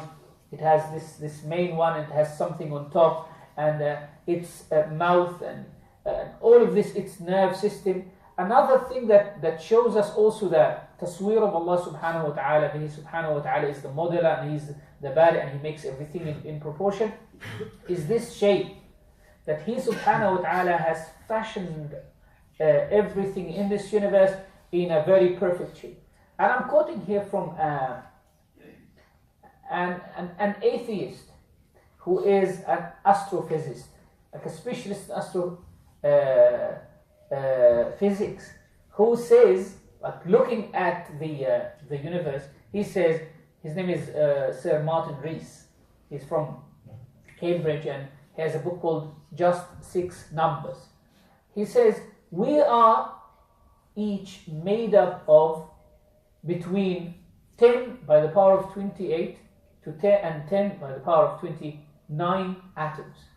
This human scale, in that numerical sense, is poised midway between the masses of atoms and the stars. In fact, this is what astrophysicists say, that the smallest particulars of an atom is 10 by the power of minus 15. And the biggest, the sun, as being the biggest mass in the universe, is 10 by the power of 15. Minus and negative and positive. And in between that, technically in between that, halfway is the mass of human beings. And that is technically what we can call bara'a. Because bara'a here means to sharpen. Sharpening. When you ask, when you describe someone who is very good in choosing the right answers and giving them in the proper manner, you say so and so is sharp. Sharpness is not just to know, but to know when to say it and how to say it. So Al-Bari is someone who produces things in accordance with the proportion and the creation that He has made, subhanahu wa ta'ala. So these names, whether Al-Khaliq or Al-Bari, and then Musawwar is to give something its surah, its image. So as we saw before, the image of an ant, its system suits that surah. So Allah subhanahu wa ta'ala has sharpened it in such a way, and then the surah that is the final finishing suits how things are proportioned. Same thing with human beings. He subhanahu wa ta'ala has made us walk on two, so that we're straight, so that we can communicate with one another. If we were not walking on two, possibly communication would have been very, very difficult. And that's basically because the main activity, and this is something to think about, the main activity of human beings is communication, is a human activity. While the main activity of animals is not communication.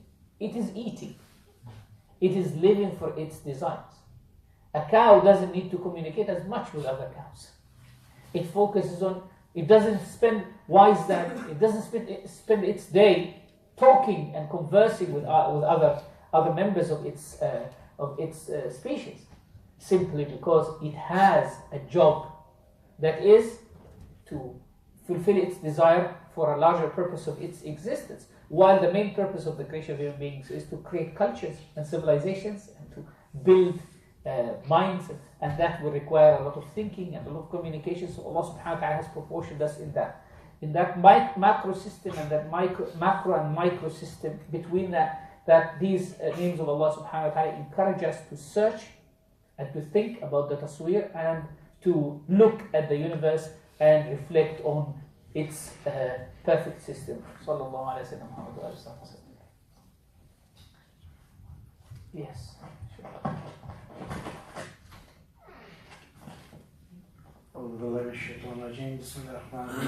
So, as per the itinerary, we will now request the Shaykh to lead a reading of Surah Yasin. At the conclusion of the reading, dinner will be served in the adjacent hall downstairs for men and for the women upstairs, inshallah.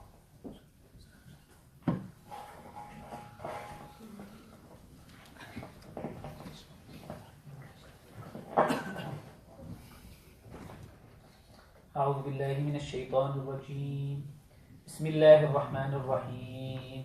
ياسين والقرآن الحكيم إنك لمن المرسلين على صراط مستقيم تنزيل العزيز الرحيم لتنذر قوما ما أنذر آباؤهم فهم غافلون لقد حق القول على أكثرهم فهم لا يؤمنون إنا جعلنا في أعناقهم أغلالا فهي إلى الأذقان فهم مقمحون وجعلنا من بين أيديهم سدا ومن خلفهم سدا فأغشيناهم فهم لا يبصرون وسواء عليهم أأنذرتهم أم لم تنذرهم لا يؤمنون إنما تنذر من اتبع الذكر وخشي الرحمن بالغيب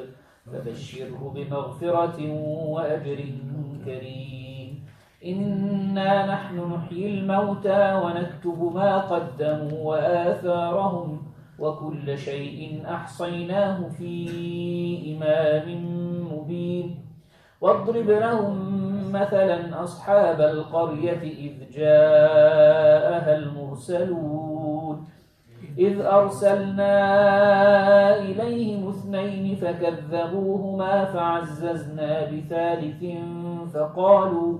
فقالوا إنا إليكم مرسلون قالوا ما أنتم إلا بشر مثلنا وما أنزل الرحمن من شيء إن أنتم إلا تكذبون قالوا ربنا يعلم إنا إليكم لمرسلون وما علينا إلا البلاغ المبين قالوا إنا تطيرنا بكم لئن لم تنتهوا لنرجمنكم وليمسنكم منا عذاب أليم قالوا طائركم معكم أئن ذكرتم بل أنتم قوم مسرفون وجاء من أقصى المدينة رجل يسعى قال يا قوم اتبعوا المرسلين اتبعوا من لا يسألكم أجرا وهم مهتدون وما لي لا أعبد الذي فطرني وإليه ترجعون أأتخذ من دونه آلهة إن يردني الرحمن بضر لا تغن عني شفاعتهم شيئا ولا ينقذون إني إذا لفي ضلال مبين إني آمنت بربكم فاسمعون قيل ادخل الجنة قال يا ليت قومي يعلمون بما غفر لي ربي وجعلني من المكرمين وما أنزلنا على قومه من بعده من جند من السماء وما كنا منزلين إن كانت إلا صيحة واحدة فإذا هم خامدون يا حسرة على العباد ما يأتيهم من رسول إلا كانوا به يستهزئون ألم يروا كم أهلكنا قبلهم من القرون أنهم إليهم لا يرجعون وإن كل لما جميع لدينا محضرون وآية لهم الأرض الميتة أحييناها وأخرجنا منها حبا فمنه يأكلون وجعلنا فيها جنات من نخيل وأعناب وفجرنا فيها من العيون ليأكلوا من ثمره وما عملته أيديهم أفلا يشكرون سبحان الذي خلق الأزواج كلها مما تنبت الأرض ومن أنفسهم ومما لا يعلمون وآية لهم الليل نسلخ منه النهار فإذا هم مظلمون والشمس تجري لمستقر لها ذلك تقدير العزيز العليم والقمر قدرناه منازل حتى عاد كالعرجون القديم لا الشمس ينبغي لها أن تدرك القمر ولا الليل سابق النهار وكل في فلك يسبحون وآية لهم أنا حملنا ذريتهم في الفلك المشحون وخلقنا لهم من مثله ما يركبون وإن نشأ نغرقهم فلا صريخ لهم ولا هم ينقذون إلا رحمة منا ومتاعا إلى حين وإذا قيل لهم اتقوا ما بين أيديكم وما خلفكم لعلكم ترحمون وما تأتيهم من آية من آيات ربهم إلا كانوا عنها معرضين وإذا قيل لهم أنفقوا مما رزقكم الله قال الذين كفروا للذين آمنوا أنطعم من لو يشاء الله أطعمه إن أنتم إلا في ضلال مبين ويقولون متى هذا الوعد إن كنتم صادقين ما ينظرون إلا صيحة واحدة تأخذهم وهم يخصمون فلا يستطيعون توصية ولا إلى أهلهم يرجعون ونفخ في الصور فإذا هم من الأجداث إلى ربهم ينسلون قالوا يا ويلنا من بعثنا من مرقدنا هذا ما وعد الرحمن وصدق المرسلون إن كانت إلا صيحة واحدة فإذا هم جميع لدينا محضرون فاليوم لا تظلم نفس شيئا ولا تجزون إلا ما كنتم تعملون إن أصحاب الجنة اليوم في شغل فاكهون هم وأزواجهم في ظلال على الأرائك متكئون لهم فيها فاكهة ولهم ما يدعون سلام قولا من رب رحيم وامتازوا اليوم أيها المجرمون ألم أعهد إليكم يا بني آدم ألا تعبدوا الشيطان إنه لكم عدو مبين وأن اعبدوني هذا صراط مستقيم ولقد أضل منكم جبلا كثيرا أفلم تكونوا تعقلون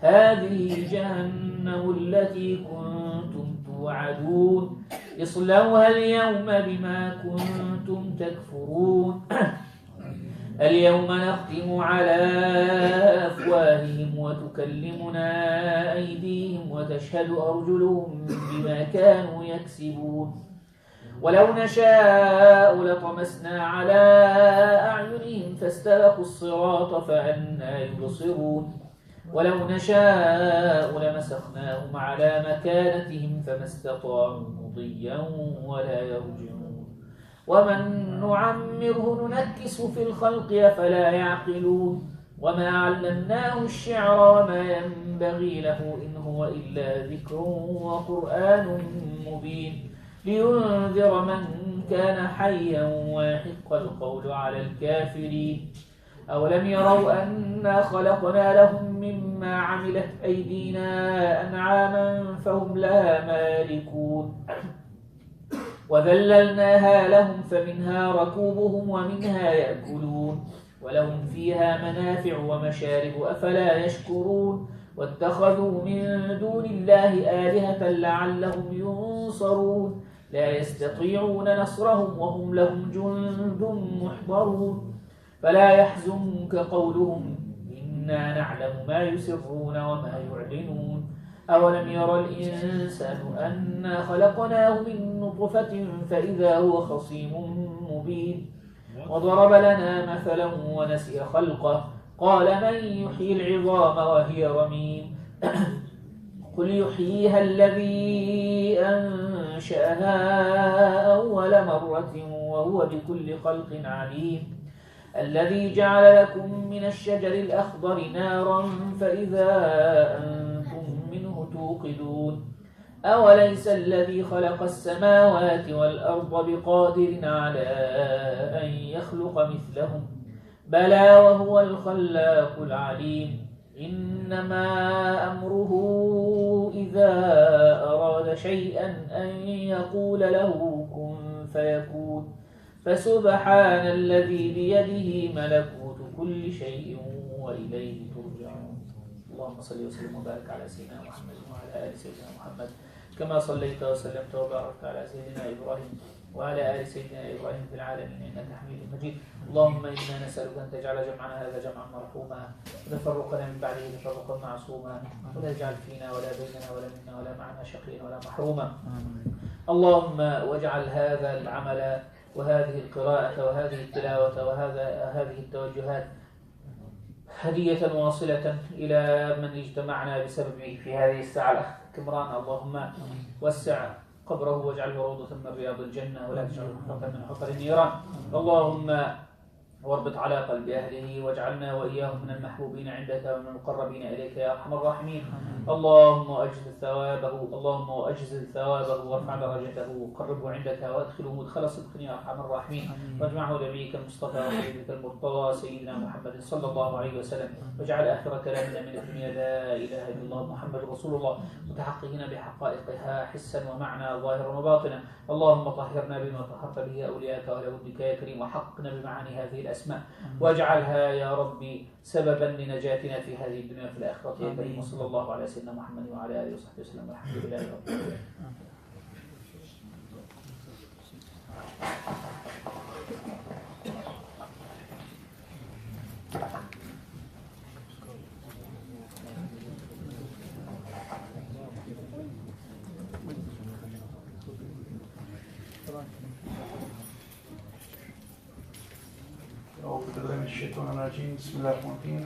Just we will be ready to serve food in 2 minutes, so please make your way to the halls. And Jazakallah khair to the Shaykh for very insightful and beautiful lessons on the name of Allah subhanahu wa ta'ala. Inshallah, everyone has taken a small step to know their Lord better. Jazakallah khair.